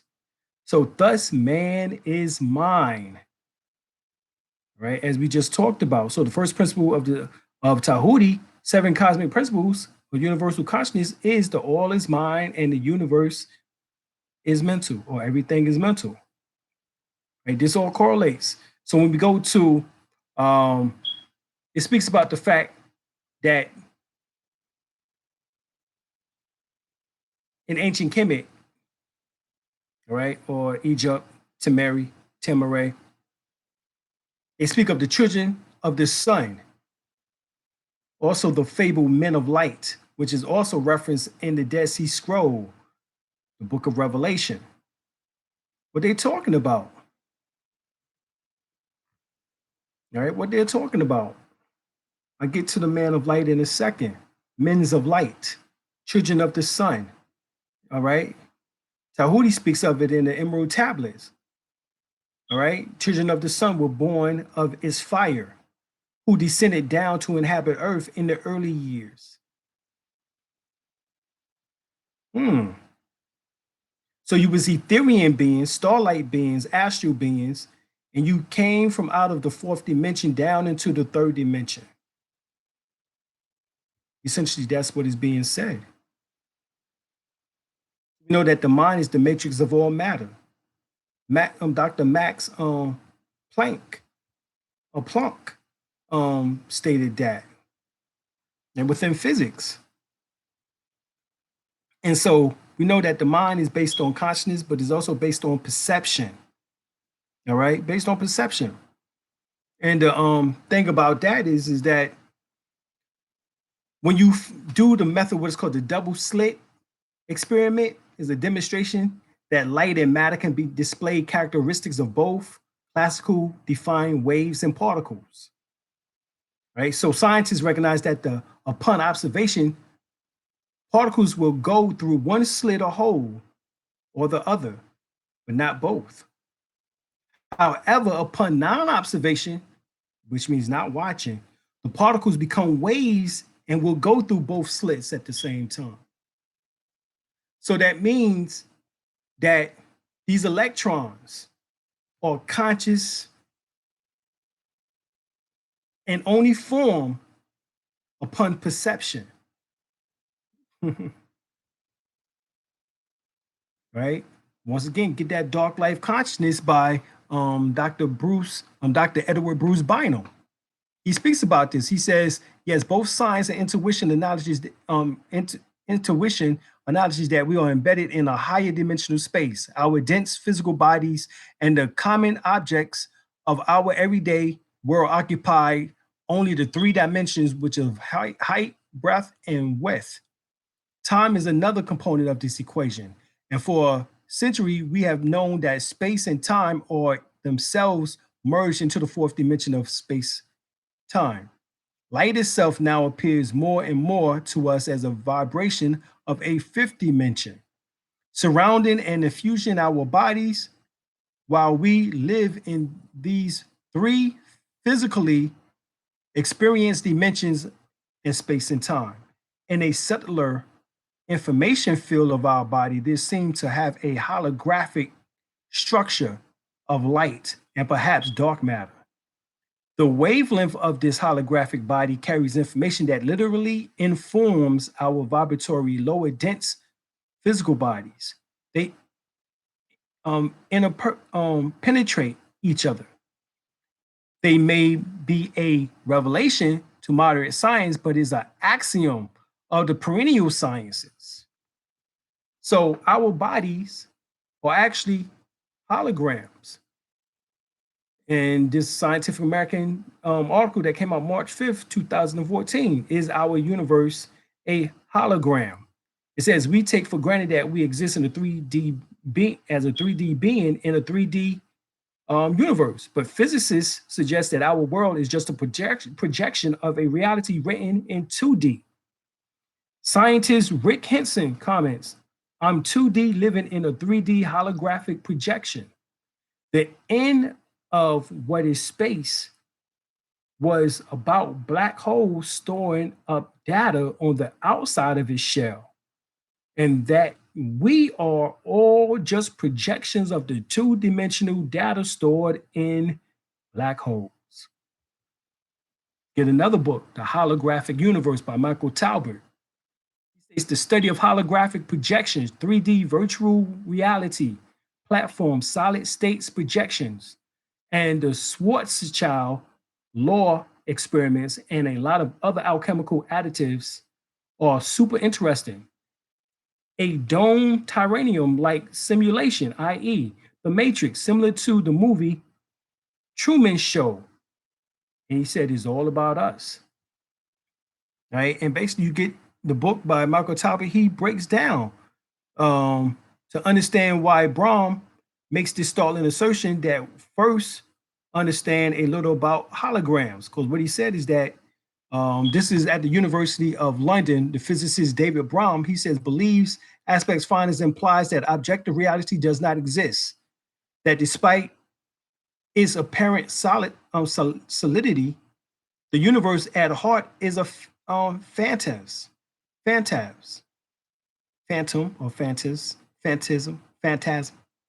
a gigantic, a splendid, detailed hologram. So a hologram is 3D dimensional photograph made with the aid of a laser. To make a hologram, the object to be photographed is first bathed in the light of a laser beam. Then a second beam is bounced off the reflection light of the first, and the resulting interference patterns is captured on film.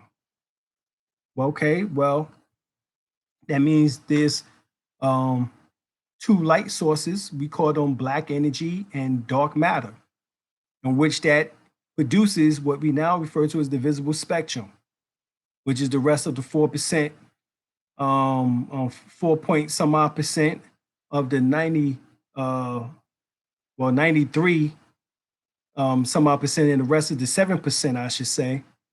All right. Some say 4%, some say 7%. But we know that dark matter and black energy makes up 97% of the universe, and the other 7% is nothing more than visible light spectrum: sun, moon, stars, asteroids, comets, meteorites, etc., etc. Get another book, The Human Hologram: Living Your Life in Harmony with the Unified Field, by Dr. Robin Kelly.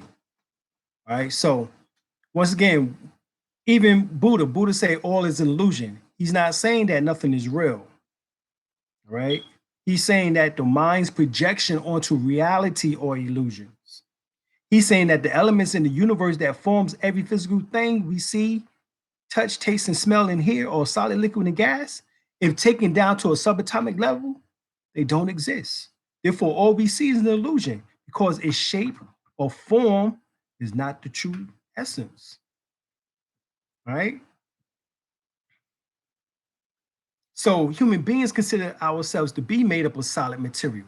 Actually, the physical body is the end product, so to speak, of the subtle information fields that we talked about, the morpho-resonant fields, morphogenetic fields, so forth and so on, which molds our physical body as well as all physical matter.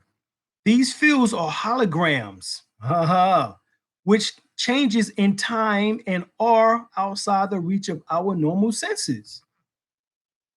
Right? This is why you tap into the higher, you have seeing, touching, tasting, smelling, and hearing. Seeing higher level is what? Clairvoyance. Hearing is clairaudience. Tasting is glare gestance. Smelling is clairsentience. Touch is psychchemistry. So you have higher levels that can tap into these fields that we're talking about. This is where clairvoyants perceive a colorful egg-shaped halo or aura around our physical body. Get the book Stalking the Wild Pendulum, right? Ishak Bentov, all right? And of course, it's the 7 energy centers, the 7 souls of Ra, the 7 daughters of Ptah, or who's called the 7 Hathors. All right. Your chakra system, the 7 African powers, the 7 Elohims. All right. This is also about the 7 chakras of the body. Right. That's the magical connection between the material and the spiritual realm. Most people are still living at their root chakra, and their lives are controlled by food, sex, and sleep. To fully realize our potential, our personal potential in societies, we need to activate all of our chakras: sex, ambition, health, the heart, emotions, and our social voice, our intellect, our soul, all line up with each chakra. As we activate higher areas into the heart, throat, and mind, you develop and can experience the more fulfilling capacities or capabilities that our bodies are designed for. To activate each chakra, the combination of yoga for health, there's sounds of healing, lam, ram, vam, yam, all right? What else? Om, there's 7 of them. These sounds can activate A-E-I-O-U. Sometimes why? These sounds can activate the chakras. All right. The vowels. So there's sounds in which that can, this is yoga or a Taoism. All right. Which all derive from ancient Kemet, those sciences. Each culture seemed to have kept a certain portion of it so that we can come and collect it and pick it up again and be able to go forth and do what we need to do. As far as developing some type of culture, because the so-called people here in the West don't have a culture to cling to. I'm sorry, soul food is not cultural. It's deadly. All right. Read the book Ageless Body, Timeless Mind by Deepak Chopra. Right? He elaborates on the fact that your body appears to be composed of solid material that can be broken down into molecules and atoms. But quantum physics tell us that every atom is more than 99.9999% empty space, and that the subatomic particles moving at lightning speeds through this space are actually bundles of vibrating energy. These vibrations aren't random and meaningless. However, they carry information. Okay, this is the same thing that we're talking about. Right, so this is how we know that matter is composed of energy. Okay, 99.9999% empty space. So if our bodies is 75% water, and if our genes are bio-oscillating crystalline structures which read and interpret energy, and if we are 99.999% empty space, then how do you think the energies within the human fields are impacting our DNA and make relevant of all our health? The human energy fields directly informs our DNA. Remember, it has black hole properties, or better yet, wormhole properties, and directly responsible for genes, codes, our health, any illness or disease that appears in our body. Even our intelligence, memory, and ability to heal is directly affected. All aspects of our lives are determined by the quality of our consciousness. So, as you see, less than 1% of the electromagnetic spectrum, and you hear less than 1% of acoustic spectrum. And as you read this, you will travel at 220 kilometers per second around the galaxy. 90% of the cells in your body carry their own microbial DNA and are not you.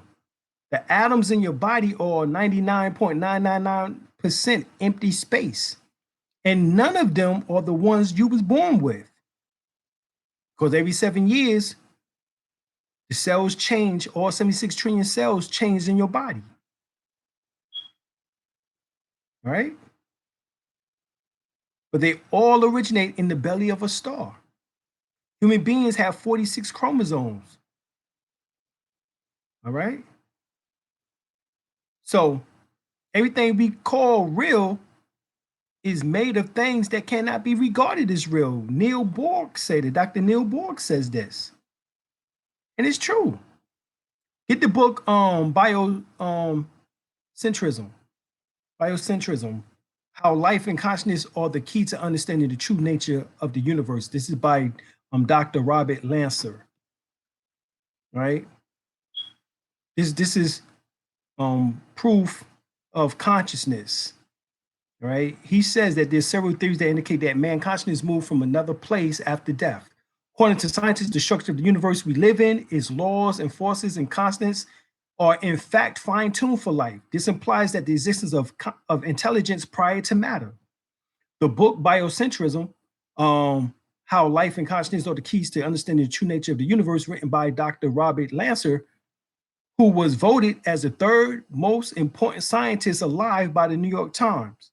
Dr. Lancer became interested in involving with physics, quantum mechanics, and astrophysics. So this erratic mixture gave rise to a new theory of biocentrism.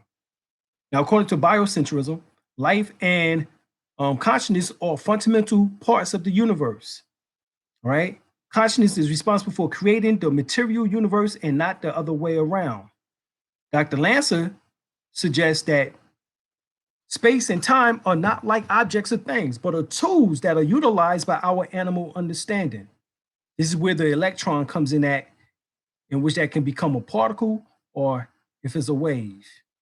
Remember, upon observation is a particle and only go through one slit. Upon non-observation, it can become a wave and go through both. So it's upon your perception, your awareness, how this is shown and how it takes place, your animal understanding. Lance indicates that mankind carries space and time like turtles with shells. When the shell comes off, space and time, we do not cease to exist. In other words, this theory suggests that death of consciousness simply does not exist. If our bodies are receiving consciousness like a satellite receiving and obtains its signals, then consciousness does not cease to exist on death. This suggests that consciousness exists outside of the constraints of time and space. Of course, because consciousness is within the electron. That's L, that's God. Your electronic body is God, which is, of course, on the skin of your body and within your auric field. And when you pass physical form, the doctors have measured, which is 21 grams. All right, they have measured the soul and it's 21 grams. That is the electronic emission that is released upon the last exhalation at death. So Dr. Lanson believed that the multiverse can exist simultaneously.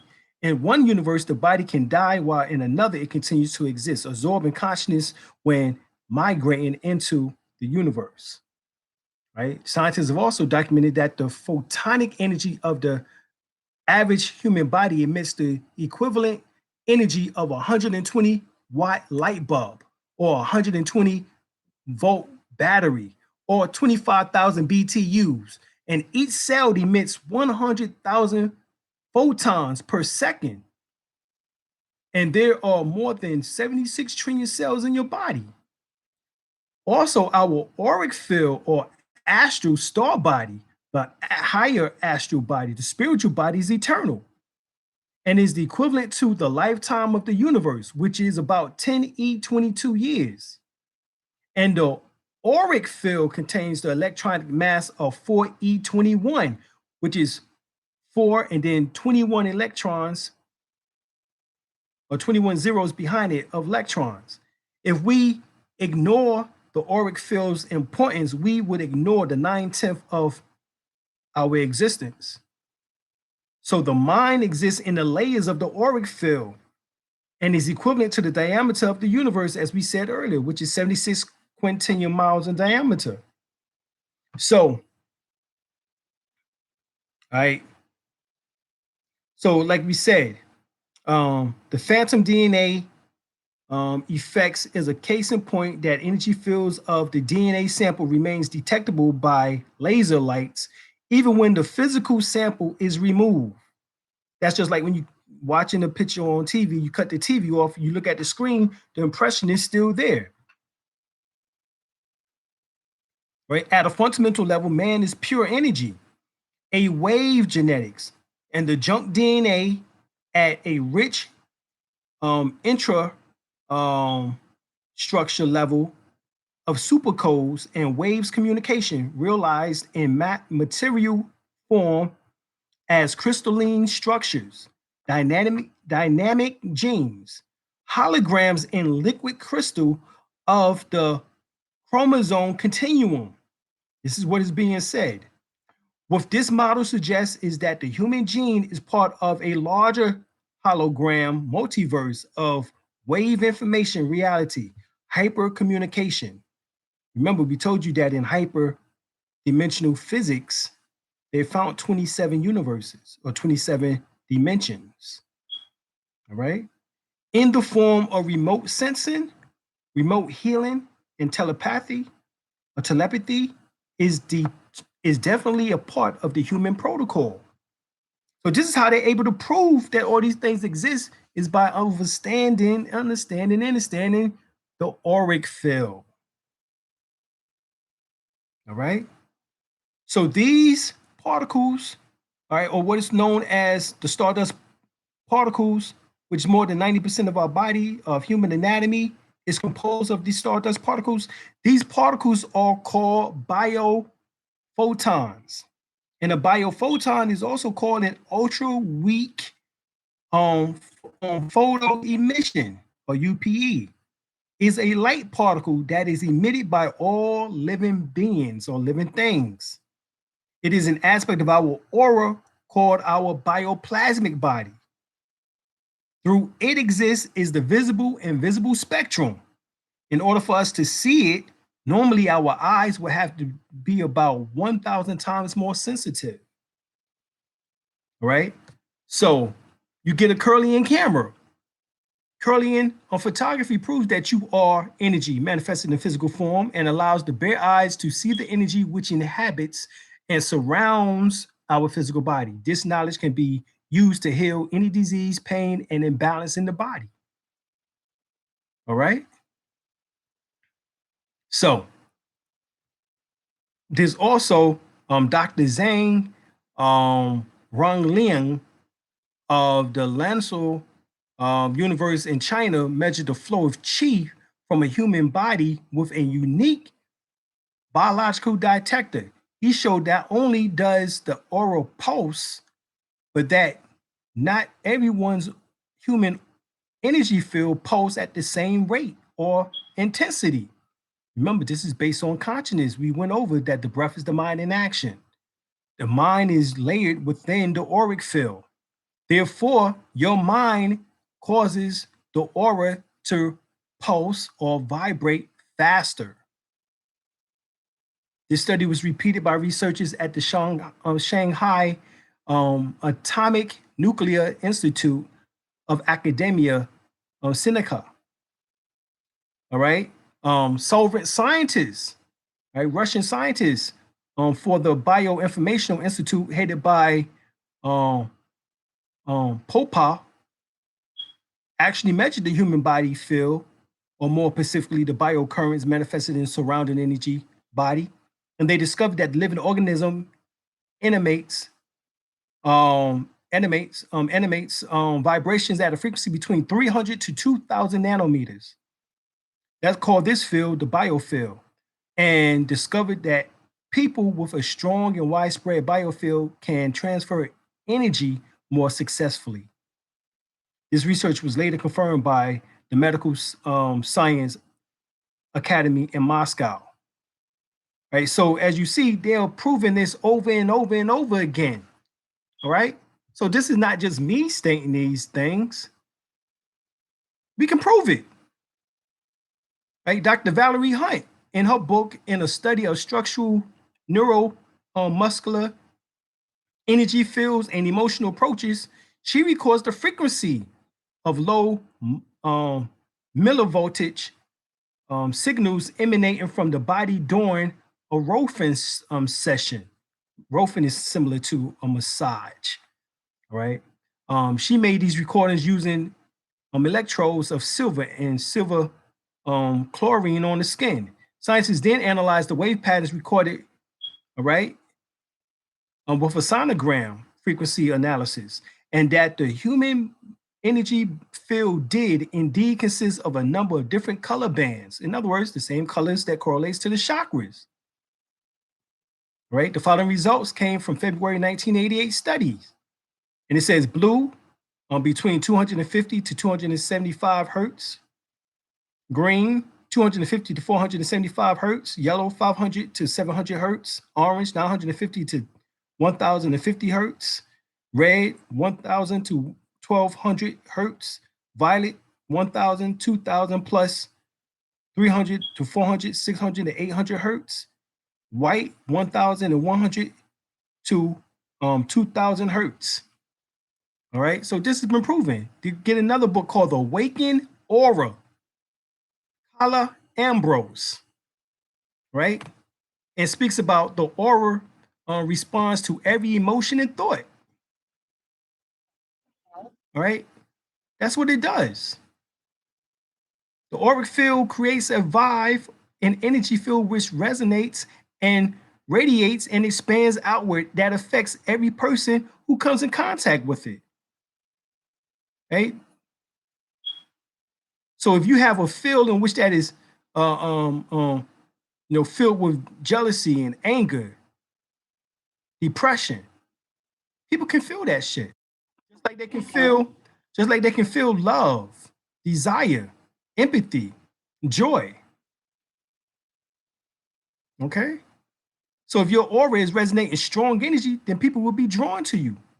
As your auric field is expression a vibe of personal magnetism, which attracts others into your field. If you're feeling depressed, the aura pulls inward and grows thin. It has to spend time pulling in energy to sustain the field. Hence, now you become a psychic vampire, right? Instead of a healer, you have to suck in energy. When a person is angry for a long period of time, the energy hardens in the auric field. It crystallizes, all right? And it can become almost impenetrable. When slow the flow of light, it slows the flow of light and energy. You know what I'm saying? To move back and forth through each field. This is why you have to learn pranic energy, pranayama. Pranic energy do what is called scanning, in which that can remove the negative bioplasmic energy from the body. So when you learn how to properly breathe, such as 6363, breathe in for 6 seconds, hold it for 3 seconds, breathe out for 6 seconds, hold it for 3 seconds, or 7171, or empty retention. Then, in combination with the meditation and spiritual practices, we can gain more control of our auric field, learn to expand them. Because with those breath techniques that I just went over, you can expand your auric field from 3 feet to 15 feet outside of you, magnetizing you 5 times more powerful. Raise the energy and increase the amount of magnetism and energy and light in the auric fields. This is what we're talking about. Russian scientists have photographed the soul leaving the body at death. The timing of the astral disembodiment, in which that the soul or spirit leaves the body, has been captured by Russian scientists Konstantin Korotov. All right, who photographed a person at the moment of death with a bioelectrographic camera, similar to a Kirlian camera, right? And it shows in blue the light force of the person leaving the body gradually. All right. So we know these things are real. Even Nikola Tesla tells you this exists. There is an essence of light in the universe. I discovered a star that, by all the astronomical and um,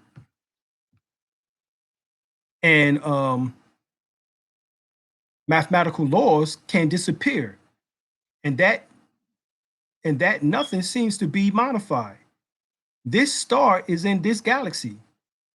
Its light can occur is dense that it fits into a sphere smaller than an apple and heavier than our solar system. He's talking about Sirius B, obviously, because the Dogon says the exact same thing.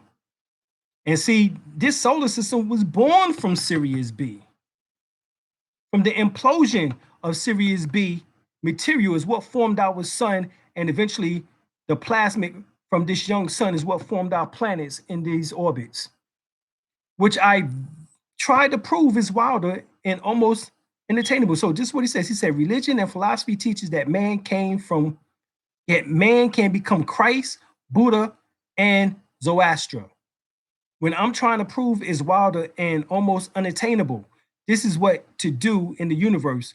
So every being is born as Christ, Buddha, and Zoroaster. So he's telling you that, yeah, it seemed unattainable that you can transfer the body into light, but you can.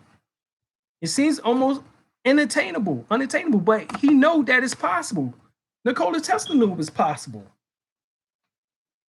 All right. So when we talk about the 21 grams leaving the body, which is electronic emissions, this was already proven by Dr. Duncan McDougall. He weighed the human soul. Matter of fact, that's the article. He weighed human soul. All right. And it says that Dr. Duncan McDougall, a surgeon known particularly for his experiments in the weighing of the soul, died at his home today at the age of 54.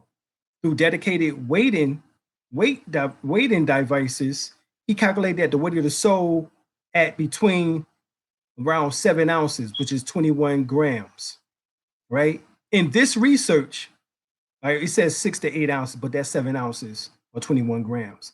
In this research, which extended through the years, he said he took into account the actual weight of the body immediately before and immediately after death. All right. So, all right. And it wasn't just him. He had a team of other doctors who verified his information. Right. So, we know that after you pass physical form, that is that you leave with 21 grams or 8 or 7 ounces of electromagnetic emissions, or what is called electronic emission. That's what leaves the physical body along with the breath is your electrons. Scientists have found that, and where it goes is into the ionosphere, magnetosphere, in the ionosphere. That's where your electronic emission goes to. All right. And scientists have found, and you can get this from the book, from the Ankh book by Nur Ankh Amen. He tells you that heaven is in the ionosphere. There's another book that says in the magnetosphere, but it's between the magnetosphere and the ionosphere. That is where we are. Lower beings are in the magnetosphere, higher beings are in the ionosphere. All right. Now,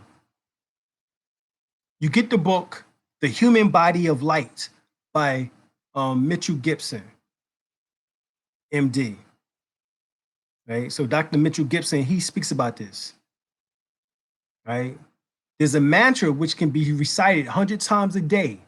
And merely by reciting this 100 times a day without interruption, one will become attractive to others and will effortlessly come by food, wealth, and necessities of life. If one recites it thousands or 10,000 times on a daily basis, one is able to literally overwhelm others with one's brilliance, in a sense of becoming very charismatic and influential in exerting a positive influence over others. And one will gain unhindered forces of blessings and spiritual power. If one repeats it 100,000 times, a million times on a regular basis, one will become capable of effecting an immeasurable great benefit of for beings, exactly as one wished to be. If one recites the mantra 3 to 7 million times, one is never separated from the Buddhas of the 3 times, and one become inseparable from me. All the gods and demons of existence will attend to one and offer their praises. This is when you are able now to have, just like in the beginning, remember that in the Quran, it says that the angels was supposed to prostrate themselves before Adam. Iblis said, nah, I was made before him. I'm of fire. He's of the ground. What it looks like me worshiping this nigga. And God said, well, I know that which that you do not know. Allah said, I know that which you do not know. But then he said, but get the hints down from here, all of you. So that was Adam, Eve, and Iblis, and those who followed Iblis. He cast them all into the earth, into the physical. Iblis becomes actually your Kundalini. Eve and Adam is the left and right hemisphere of your brain. And you having to use your mind, which is the breath in action is your mind, to control Iblis and make Iblis rise or prostrate before you. In other words, to have your lowest self surrender to the higher self. That's what this is talking about. So in the most excellent of cases, individual will obtain, if you recite this 700 7 million times, the most exciting case, individual will obtain the rainbow body, the final level of attainment in this lifetime. The secret knowledge that was allowed this transformation has been protected by several sacred orders that has been closely guarded this information for centuries. To date, more than 100,000 priests have obtained the rainbow body using these practices. As we speak, there are literally hundreds of priests and masters utilizing these techniques in order to obtain the supreme realization. Let us explore the roots of this long and proud traditions and legacy. What is the sound? Om Aham Vajra Guru Pima Siddhi Hum. Om Aham Vajra Guru Padma Siddhi Hum. Om Aham Vajra Guru Pima Siddhi Hum. That is it. And there's also another mantra that goes with it. Of course, this is coming from the Tibetan school, right? But the Sufis have it, Christians have it, everybody have this secret science, this sacred secret science, as they would say. But there's also a mantra of body of, which is called the body of light mantra, right? Which is Jagad, Bhumi, Alam, Kabi, Suma, Supa, Marang, Badan, Badan, Sumu, Supa, Marang, Bhuti, Bhuti, Sima, Supa, Marang, Nayawa, Nayawa, Suma, Simu, Supa, Marang, Rasha, Rasha, all right? Ka, Suma, Supa, Marang, Atma, Atma, Sumu, Pa, Marang, Dat, Dat, Sumos, Pa, Marang, Insong, Insong, Jamin, Jamining, Rabadi, Ampa, Taba, Gan, Tampa, Lawana, Anna in Kalara, Ting, Sing, or Sun,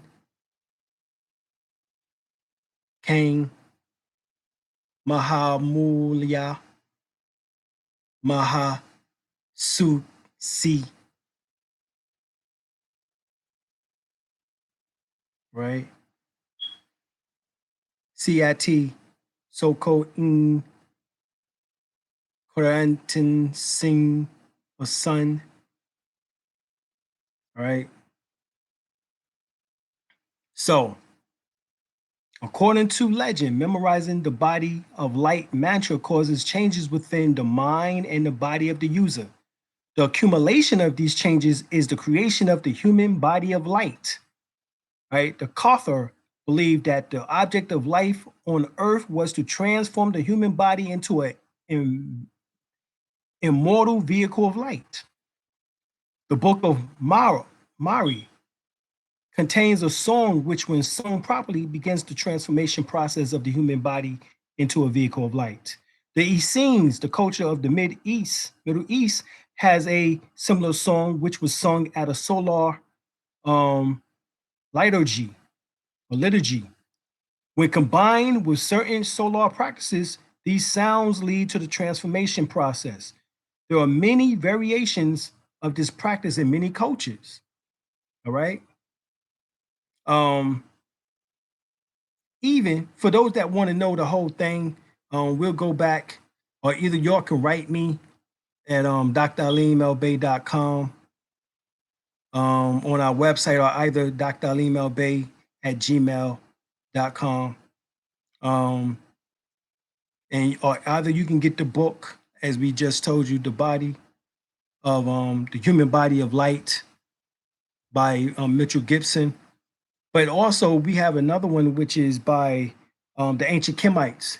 It's called Babak Banu. Babak Banu means the soul is transformed to a fiery bird, right? The protection of the soul through the ego and the awakening of the body spirit and soul through the phoenix power of resurrection. And this mantra is sung at the pace of the heartbeat. Ba, ba, benu, ba, bak, banu, ba, back, benu, ba, back, benu, ba, back, benu, ba, back, benu, ba, back, benu. Right? So we find that, like we said, over 100,000 people have obtained the rainbow body using these techniques or practices. This correlates to Corinthians 15:52. It says, in a moment, in the twinkling of an eye, at the last trump, the trumpet shall sound, and the dead shall be raised incorruptible, and we shall be changed. All right. So you're going to have an incorruptible body. Right. That's what it's called. That's what Paul referred to it as, an incorruptible body, a spiritual body, celestial body. All right. Christianity calls it the resurrection body. Hinduism calls it the Vajra body. Buddhism calls it the Buddha body. Taoism refers to it as the Jalus. Indonesia refers to it as the body of light. The Nazarenes, as we spoke of, talking about the rainbow body or the rainbow robe of light. In Sufism, it's called the diamond body, right? The Vajra body, which you're talking about from the Hindus, also called it the adamantian body. Adamantian, of course, is what they refer to that they gave to the comic book hero Wolverine in X-Men. He had an adamantian body, but you're supposed to become the adamantian body through your practice. See, they threw this in there. So once a person becomes a light being, he or she may at times return to earth in order to teach others. The body of light is immortal and requires neither food, water, nor air for the substance. This is how you conquer death. This is where, oh, death is your victory, as is mentioned within 1 Corinthians, the 15th chapter. Okay? Because you're supposed to be raised into an incorruptible body. It says, so also the resurrection of the dead, it is sown in corruption. It is raised in incorruption. It is sown in dishonor. It is raised in honor. It is sown in weakness. It is raised in power. It is sown a natural body. It is raised a spiritual body. There is a natural body and there is a spiritual body. And so it is written, the first man, Adam, was made a living soul. The last Adam was made a quickening spirit. All right. Once again, spirit is breath. So this is what you're supposed to be working on, mastering. And there's common levels to this. All right. There's 3 levels to this, which is the rainbow body. A fully enlightened being or person is called a Javan Mukti, which also liberates the body into light. So you have the rainbow body of light, and the rainbow body of great transference. Those are the 3 levels. So the first level is the more common level, is the normal rainbow body that occurs only after the death of the body, right? Which is within 3 to 7 days. The body begins to shrink and dissolves into light. And most of the time, a small child-sized body remains behind. And in more advanced yogis, only hair and nails. The more advanced levels is also the rainbow body. Is at the rainbow body at this level, all signs are showing up while the yogi is still alive. And the process of dissolving into light might go quickly, fast, but in most cases, it takes months to years to complete. All right. All while remaining fully functional. It is also possible that the yogi who is the middle of this process slow it down, or is unable to continue the process, or dies before the completion of the rainbow body. This has been the case with most of the famous siddhas. If the process continues, the body will continue to shrink and shine real light over time until it reaches the size of a baby. And then in a flash of bright rainbow light, it disappears into emptiness forever. Now, even more advanced and extremely rare is the attainment of the rainbow body of great transference. In this level, the yogi not only dissolves the body completely into light, but remains functional and visible as light. Right? So according to the Dzogchen literature, it's the highest and most definable path to enlightenment. All right. Right. And as a matter of fact, the Trekshko practice is a releasing or a cutting through of all one's tensions and rigidities, all obscurities must be purified, or obscurations must be purified. This accomplished through mastering the art of contemplation and visualization. It is mastering meditation in the state of union. It is a prerequisite for practicing the Togu practice. For a novice understanding in its practice of witnessing one karma and forgiving and dissolving it to the point it holds no power of cause. The physical body can be calm by a to a death-like state of samahat. Right now, this secret was shared by many ancient cultures, including the Cathars, the Aztecs, the Inca, the Mayan. Of course, that came from the Olmecs, the Essenes, the ancient Egyptians, the Bonpo, the Taoists, the ancient Tibetans, Indonesia. Scores of other cultures shared this secret.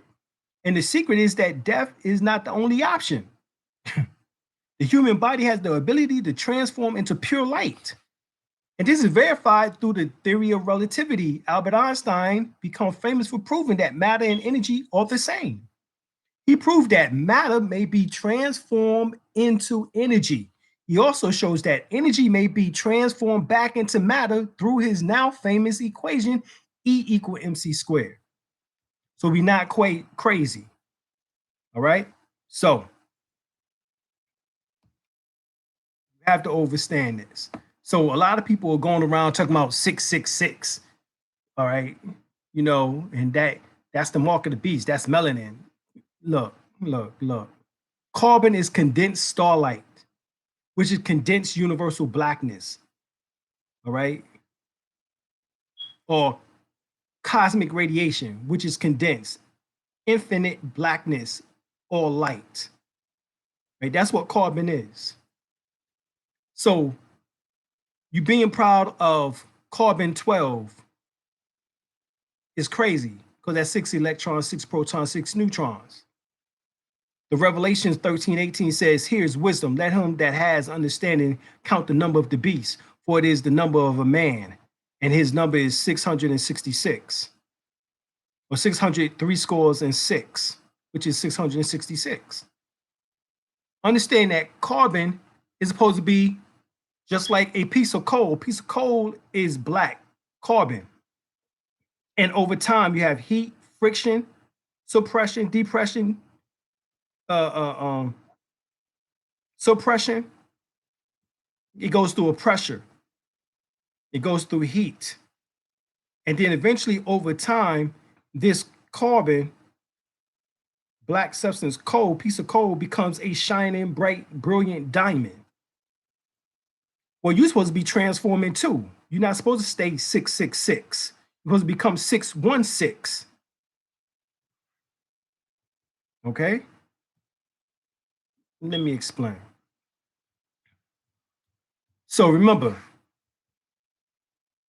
in the book of Genesis, first chapter, it says that man was created in the image and after the likeness of God on the 6th day. That's Genesis 1:31. All right. So the 6 days talking about the 6th element. Carbon is the 6th element. And there's approximately 7E27 atoms in the human body, which means that there's 99.999% empty space in these atoms. So it's supposed to be filled in with some type of energy, right? Now, we understand that carbon 12 is supposed to be converted to carbon 7. So if it's anything, start talking about carbon-7. You Negroes still talking about carbon-12, which is 666. That's the mark of the beast. Carbon-7, DNA of carbon-dominant people is supposed to change. DNA is an organic superconductor that can work at a normal body temperature, as opposed to artificial conductors, which requires extremely low temperatures between -200 and -140 Celsius to function. In addition, all superconductors are able to store light and thus information. This further explains how DNA can store information.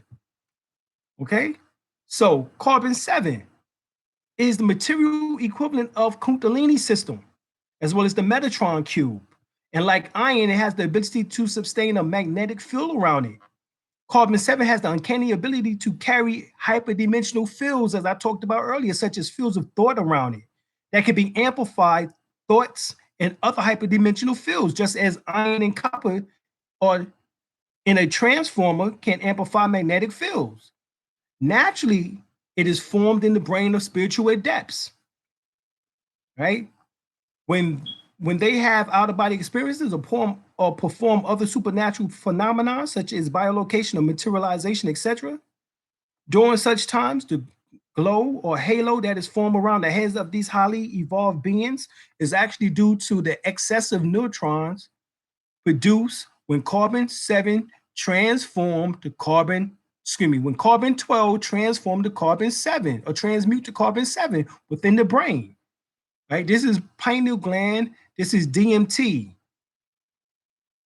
dimethyltryptophan, or tryptamine. During the human body experience or birth experience, the body becomes saturated with DMT and pinoline. These chemicals are secreted by the pineal gland, also known as the seat of the soul. When this chemical reaction happens, the brain is literally being awakened as one begins the human experience. So, carbon-12, 666, is the rule of the devil, the mark of the beast. Carbon-7, the rule of God, for 7 is the number of God. G, that's why the G is in the center of the compass and square, symbolizes God. Is also G is the 7th letter. So we are supposed to transform carbon-12 to carbon-7. So start talking about carbon-7, 616, and get off the beast deck. All right? Blackout Through Whitewash by Dr. Suzar. She said something very important. She said Dr. Frank Barr pioneered discoverers of melanin organizing ability and other properties. Opened his technical work that melanin, the organizing molecule, and this hypothesis is advanced that neuromelanin, in conjunction with the pigment melanin molecules such as the isopentenoids, functions at the major organized molecules in living systems. It says melanin is depicted as an organizing trigger capable of using established properties such as photons, electrons, photon conversions, free radical reduction, mechanics, ion exchange mechanics, ion exchange mechanics, semiconductive switching capabilities to direct energy to strategy, molecule systems, and sensitive hierarchies of protein enzymes cascade. Melanin is held capable of regulating a wide range of molecules interactions and metabolic processes. All right. So melanin has its own DNA. It's the most important substance in the human body. Carbon links or carbon atom links to form melanin, which has black hole properties, which are found in space. In physics, the melanin body has the capability to be a perfect absorber and perfect radiator of all forms of light and energy. Melanin may be viewed as a battery, but is partially charged and can always accept an electrical charge. So your melanin at this level is 666. When it gets the charge, This electrical charge, when sunlight and other energies come in contact with the melanin battery, it increases the charge of the battery to a certain degree. This is when you go into the fourth dimension and you can actually transform your body into a rainbow body or light body. 616, which is carbon 6. Otherwise, you are 666, you with the mark of the beast, right? Get the book Science of Melanin, Dispelling the Myths by Dr. Tim Owen Moore, all right, good friend of mine. In the third dimension, melanin acts as a semiconductor to transform energy. This is what he says. Go to the Ankh, the African origin of electromagnetism by Nur Ankh Amen. He says a semiconductor, melanin has an energy gap. The absorption of energy is required before electrons can jump into the conduction band and make melanin conductive. An increase in conductivity increases the sensitivity of melanin to the electromagnetic world of etheric beings, astral projections, and spiritual entities. At low frequencies, the conductivity of melanin is small, but at ultra high frequency, melanin is a superconductor. So melanin is not even a superconductor until you absorb enough energy to tap into those particular electromagnetic worlds. I should say enough to make the electron conductive in order to tap into those various worlds. Melanin is the most important substance in the body. We gotta keep saying this. And so the living matrix in the body is an electromagnetic or energetic communication system that conducts packs of energy and information instead of nerve impulses. This is what they're finding out. And Dr. Carl Moret states this. Cells are interconnected through integrins and light communication. Skin is the entrance points into the conductive tissue living matrix.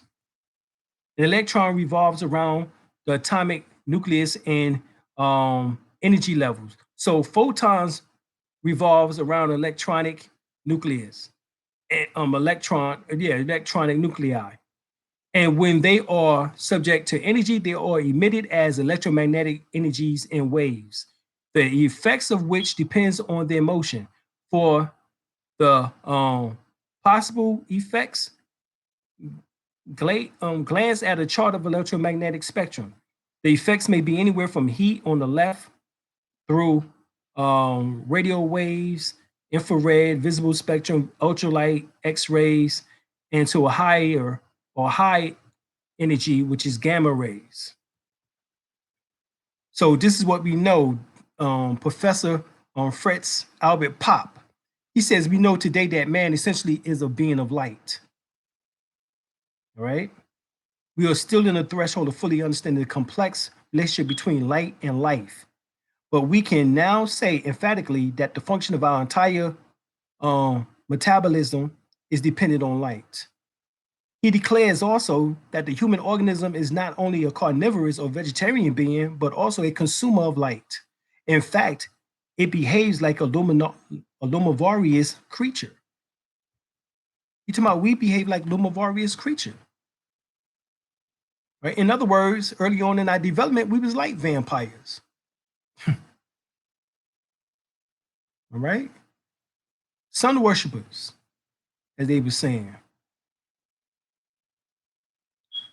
All right?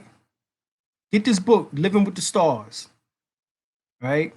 By his name, I think his name is Carl Sharibjo. All right, and Iris, his wife. But it says, it's talking about how 40,000 tons of cosmic dust falls to the earth affects you and me. Now, it used to be as high as 300,000 tons, but because they putting up them chemtrails and all that type of shit, it has decreased dramatically. All right. But this stardust energy, as it comes in, you are supposed to absorb it through your melanin, which has black hole properties, in order to correlate to the energy that you already have. All right.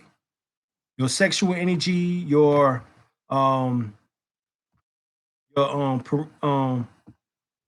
parental energy, in which that you receive from your mother and father, right, which is your paternal energy, and the energy in which that you collect from breathing and eating and so forth, and being able to store this energy. Right? So particles are drawn to poles and collides with the atmosphere, causing polar lights. You have the northern lights, the southern lights, aurora borealis, which is the northern lights. You have billions of tons of star hot gas containing charged particles, which is through solar flares, mega flares, super flares, which erupts from the sun through the sunspots, coronal mass ejections, which collides with the Earth atmosphere at the poles, in which this light comes into the atmosphere, based on the amount of chemtrails that they've been doing, been able to block this energy out. But you still are supposed to absorb your share. Like I said, at one time there was 300,000 tons of stardust material that came down. Now it's about 40,000, as we just read from the book Living with the Stars. We are all well aware that the solar flares, all right, exist and give the power of the sun. We are probably all understanding that it releases energy, tremendous heat, high energy particles, gases on surface of the sun, able to eject thousands of miles from the surface of the sun. In fact, the amount of energy it takes for a flare to shoot out is equivalent to approximately 160 billion megatons of TNN. Right? Actually, shoot, more. What? Let me count this. 1,000, 100,000, million, 100 billion. Yeah, 160 billion. In other words, intense. Intense. Right. So human beings have an electromagnetic field running through their bodies, which is why grounding works so well and is important. Surrounding us, we call the aura. And this same electromagnetic field energy affects our earth and is also affect us, which they don't talk about. And see, during this activity, we talking about during the solar flare activity, coronal mass ejection, solar flares, it can reach back up from 40,000 to 300,000 tons of stardust energy or particles falling to the earth daily. And think about it, the human cell contains 20 billion exponential bits of information. Therefore, humans originally was created with body cells capable of consuming and absorbing 90% of the cosmic forces and light to which they was exposed. However, our cells began to deteriorate 10% capacity in consumption and absorption when we began to expand and lose our sexual energy, eat chemically processed GMO food, drink fluoride water, stay inside the house or home, etc., etc. There's a mantra that the ancient Egyptians did in which that was called Ra Neta Atif Nefer, which means God's sun rays in nature are gracious to me, which is a mantra that is designed to draw towards the user the life-giving warmth rays of the sun and the protective power over the lower self or lower nature. All right, so we are energy and light beings. Our cells contain light illuminating from dullness to brightness. So, like I said, toxic food, thoughts, relationship, environment dims the light. Kindness, gratitude, whole foods, and passionate brightness brightens our light.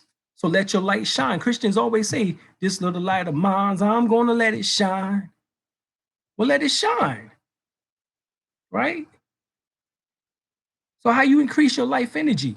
You work a job that you love. You find passion and build on it. You eat minerals, enzymes, probiotics, prebiotics, right? Organic fruits, vegetables, concentrated green powders, chlorella, spirulina, blue-green algae, avocados, raw pressed organic oils like hemp and olive oils, coconut oils. Stress less, learn proper breathing techniques, um, start understanding herbs, get rid of the TV, avoid all junk food, connect with nature daily, clear the mind with positive affirmations, your mantras, hakahus, hesses, Eat algae and herbs, infuse the cells with daily green juices, connect with your inner child, make art, draw, paint, be creative, dance more, sing more, do poetry, quit smoking and drinking alcohol, get rid of fear, worry, learn to love, walk barefooted. I'm saying, give help to others, think your own thoughts, detox, stretch, move, right? This is all part of photosynthesis. This is what happens when the sun beams its rays, all right, onto the plant. The carbohydrates produced and stored in and used by the plants. Carbohydrates, right? That's sunlight. The sunlight, right? Plants and other organisms convert light energy into chemical energy, then can later be released to fuel to organism activity or energy transformation. That's what your melanin is supposed to do. There's only difference between a plant chlorophyll is magnesium at the center, and a human blood hemoglobin is iron at the center. Other than that, it's identical. So that's what makes one green and what makes one melanated, or the various colors, as we would say, lack of a better term right now. But the human body of light, by Mitchell Gibson, he said something important. He said, this is the main function of sunlight that humans, about which humans are most knowledgeable. This aspect of sunlight carries the magnetic spectrum and certain nurturing energy frequencies that are capable of sustaining life. All of the elements that are necessary for life emanating originally from the sun, water, air, fire, earth, and all the necessary nutrients for life came to us from the sun. Each and every second, billions of tons of matter are released from the sun and hurled towards the planets. This matter forms the basis for all life in the solar system. The energetic factor that the sun releases are able to sustain life all on their own. So we know that in the Holy Quran, Circle 7, second chapter, it speaks of that we call these sons revealers of light, but they must have the light before they can reveal the light. And you must teach your sons and set their souls on fire with love and holy zeal, and make them conscious of their mission to the sons of men. God is light. You read 1 John 1:15. It says, God is light, and in him is no darkness at all. John 1:9. There was the true light, which lightens every man that cometh in the world. We heard that Jesus is the light. John 8:12. Then spoke of Jesus again, saying, I am the light of the world, and he that followeth me shall not walk in darkness, for he shall have light of life. You are light. First Theologian 5:5. Ye are all the children of light and the children of the day, and we are not of the night nor of darkness. So we are beings of light. But Thessalonian, I think that's First Thessalonians 5:5, excuse me. It says, we know today that man essentially is a being of light, and moderate science of photobiology is essentially proving this. In terms of healing, the implications are immense. We now know, for example, that quantums of light can initiate or arrest cascade-like reactions in the cells, and that genetic cellular damage can be virtually repaired within hours by faint beams of light. This is shown to us over and over again. Right? Nikola Tesla said that particles of light are written notes. A bolt of lightning can be an entire sonata. He says 1,000 balls of lightning is a concert. For this concert, I've created a ball of lightning which can be heard on the icy peaks of the Himalayas, and about Pythagoras and mathematics. A scientist must not infringe on these two numbers and equations or signs that marks the music of the spheres. If Einstein had heard these sounds, he would have not created theories of relativity, right? Even though theory of relativity proves that man is energy and can be transformed back and forth. There's nothing wrong with that. But he says these sounds are the messages of the mind, and that life has meaning. The universe exists in perfect harmony, and its beauty is the cause and effect of creation. This music is the eternal cycle of stellar heaven.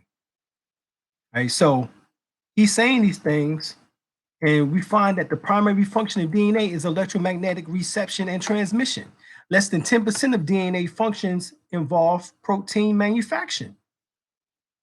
More than 90% functions in the realm of bioacoustics and bioelectric signaling. This is told to us by Dr. Lynn Horowitz. Words are the vehicles for the manifestation of thought in the realm of matter. They focus and carry with them the vibratory strength and energy of the thinker who forms them. The voice thought is the actively construct and build the bridges of inherent awareness to the eternal or external, realm of infinity and supreme consciousness. This is Brother A.A. Rashid in his book Swords or Words. He drops it. And so we find that bioacoustics is dealing with the science of sound. And so in epigenetics, which has been popularized, the belief, the biology of belief by Dr. Bruce Lipton, he promotes the idea that genes and DNA can be manipulated by a person's beliefs. And a Russian biophysicist by the name of Petrov Georgiev research reveals that DNA can be reprogrammed by words and frequencies, opening up a whole new arena in medicine. The experiment proved that one can use words and sentences to influence DNA, which the ancients already knew all of that. That's why they practiced mantras, words of power, decrees, affirmations, prayers, hesses, mantras, hakahus, so forth and so on, words of power. The experiment proved that one can use words and sentences to influence DNA. This explains how the body can be programmed by language, words, and thoughts, indicating that the human language are actually a reflection of our DNA. The scientists also proved the use of frequencies can repair chromosome damage by reprogramming DNA and found that the genetic codes follows the same rules of all our human languages. So we're not controlled by our genes like computer programs are controlled by codes. This is a fallacy propagated by the Darwin based science, right? For almost 2 centuries. Genes are a biological tendency of expression. Changing our state of consciousness can influence and even change completely the tendency for expression. What we do, our codes are actually rewritten and a different manifestation can be expressed. We are not the code, we are the writers of the code. All right? So you find out that Dr. Bruce Lipton, he goes in and he says about 1/3 of all healings occurred without anything other than having a positive thought. And it's true. It's so true. You know that the body is held together by sound. The presence of disease indicates the same sound that is going out in tune. He who knows the secret of sound knows the mysteries of the whole universe. This is Hasrat Inayat Khan. He stated that. So he who knows the secret of sound knows the mysteries of the whole universe. So words are the vehicle for the manifestation of thought in this realm of matter. Remember that. Brother A. Rashid, good brother of mine. Known him for years. So we know that sound and frequency forms geometrical shapes. You can see this. Put a plate with sand or salt or whatever on a plate and on top of a sound, and watch it forms the geometrical shapes and sound, geometrical shapes of the sound that is being produced through the speakers. So mathematically, your human body is based on the golden ratio, which measures approximately 1.618 or pi, 3.14, right? But the 1.618 is derived through the Fibonacci numbers. So from the soles to your navel, and from the soul to the crown is pi. The soul to the knees, soul to the navel, navel to the shoulders, navel to the crown, so forth and so on. These studies have shown and done that the golden ratio in the human body, face and hands, right, and through the whole body of what we just talked about, et cetera, that these are only some of the occurrences of the golden ratio in our anatomy. Certainly, there are many more of these beautiful proportions out there that range from ordinary to the mundane. Scientists in various fields who study anatomy, chemistry, physics, math, astronomy, theology, also in the fields of music, architecture, art, continues to be fascinated with the golden ratio. It's even found in our DNA, the perfect body. It's in our genes. So we know that sound forms shapes. Now, what happens when sound is put in water at 7 hertz? Spontaneously, it generates DNA. I'm going to say that again. Sound in water at 7 hertz spontaneously generates DNA. One test tube had DNA in it, and the other test tube was empty, and DNA miraculously appeared at 7 hertz. Hence the saying, made in the image and after the likeness of God. So Dr. Luc Montagners, in 2011, he did DNA in water at 7 hertz, and spontaneously generations of DNA appeared. We know that water has life. The ancients been said this, but it came a Japanese scientist by Masaru Emoto, who showed this through various studies, right? That involved the science of water and specific how thoughts to water. Remember we said that the ancestors, the minds of the ancestors condense. Well, it uses water to condense through. You're 75% water. You think that's a coincidence? The earth is 75% water. You think that's a coincidence? Well, Dr. Masaru Emoto, what he did was he took water, put it inside of a glass and wrote, "I hate you," or either he wrote, "I love you," and he did demonstrations, and it was over several days, and they put this water in the refrigerator or freezer and froze it, and then took it out on the day that they wanted to, and they looked at it, and they found that when positive thoughts, energy, and words were directed to the water, they formed beautiful, highly coherent crystals. 6-pointed star configuration, geometrical shapes, patterns. When bad words, negative thoughts was done, the water looked discombobulated, no type of shape, structure to it whatsoever. All right. So we know that sound is connected to frequency.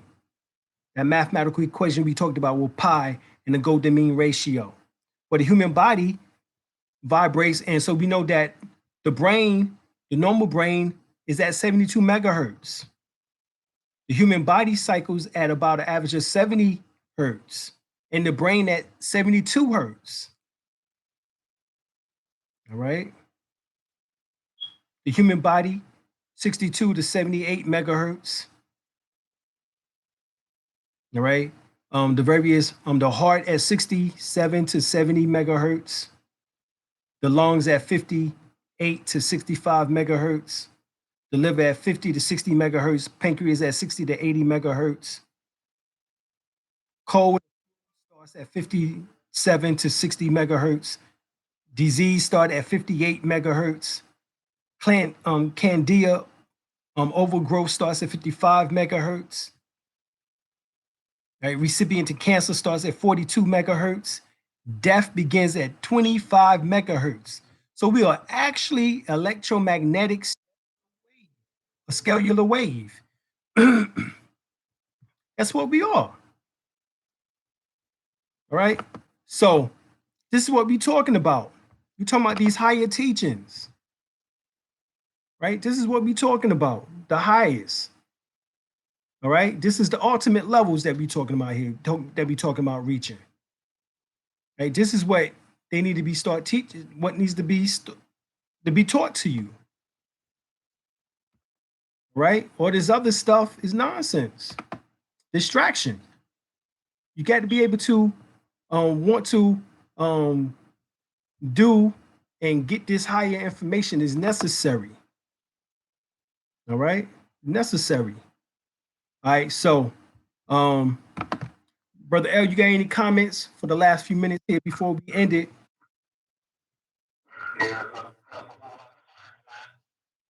Thank you, Op.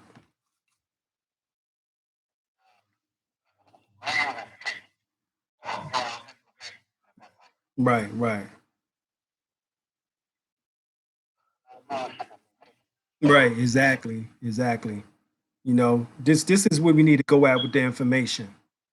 You know, all this history debate back and forth about, you know, if Jesus existed or didn't exist or whatever all this other stuff is, and you worrying about something that happened in the past instead of focusing on what you need to be doing for yourself right here and now. That's a distraction, and that's all you have out here in the so-called community is agents of distraction. Agents of distractions. That's what I call them. Agents of distraction. You know. So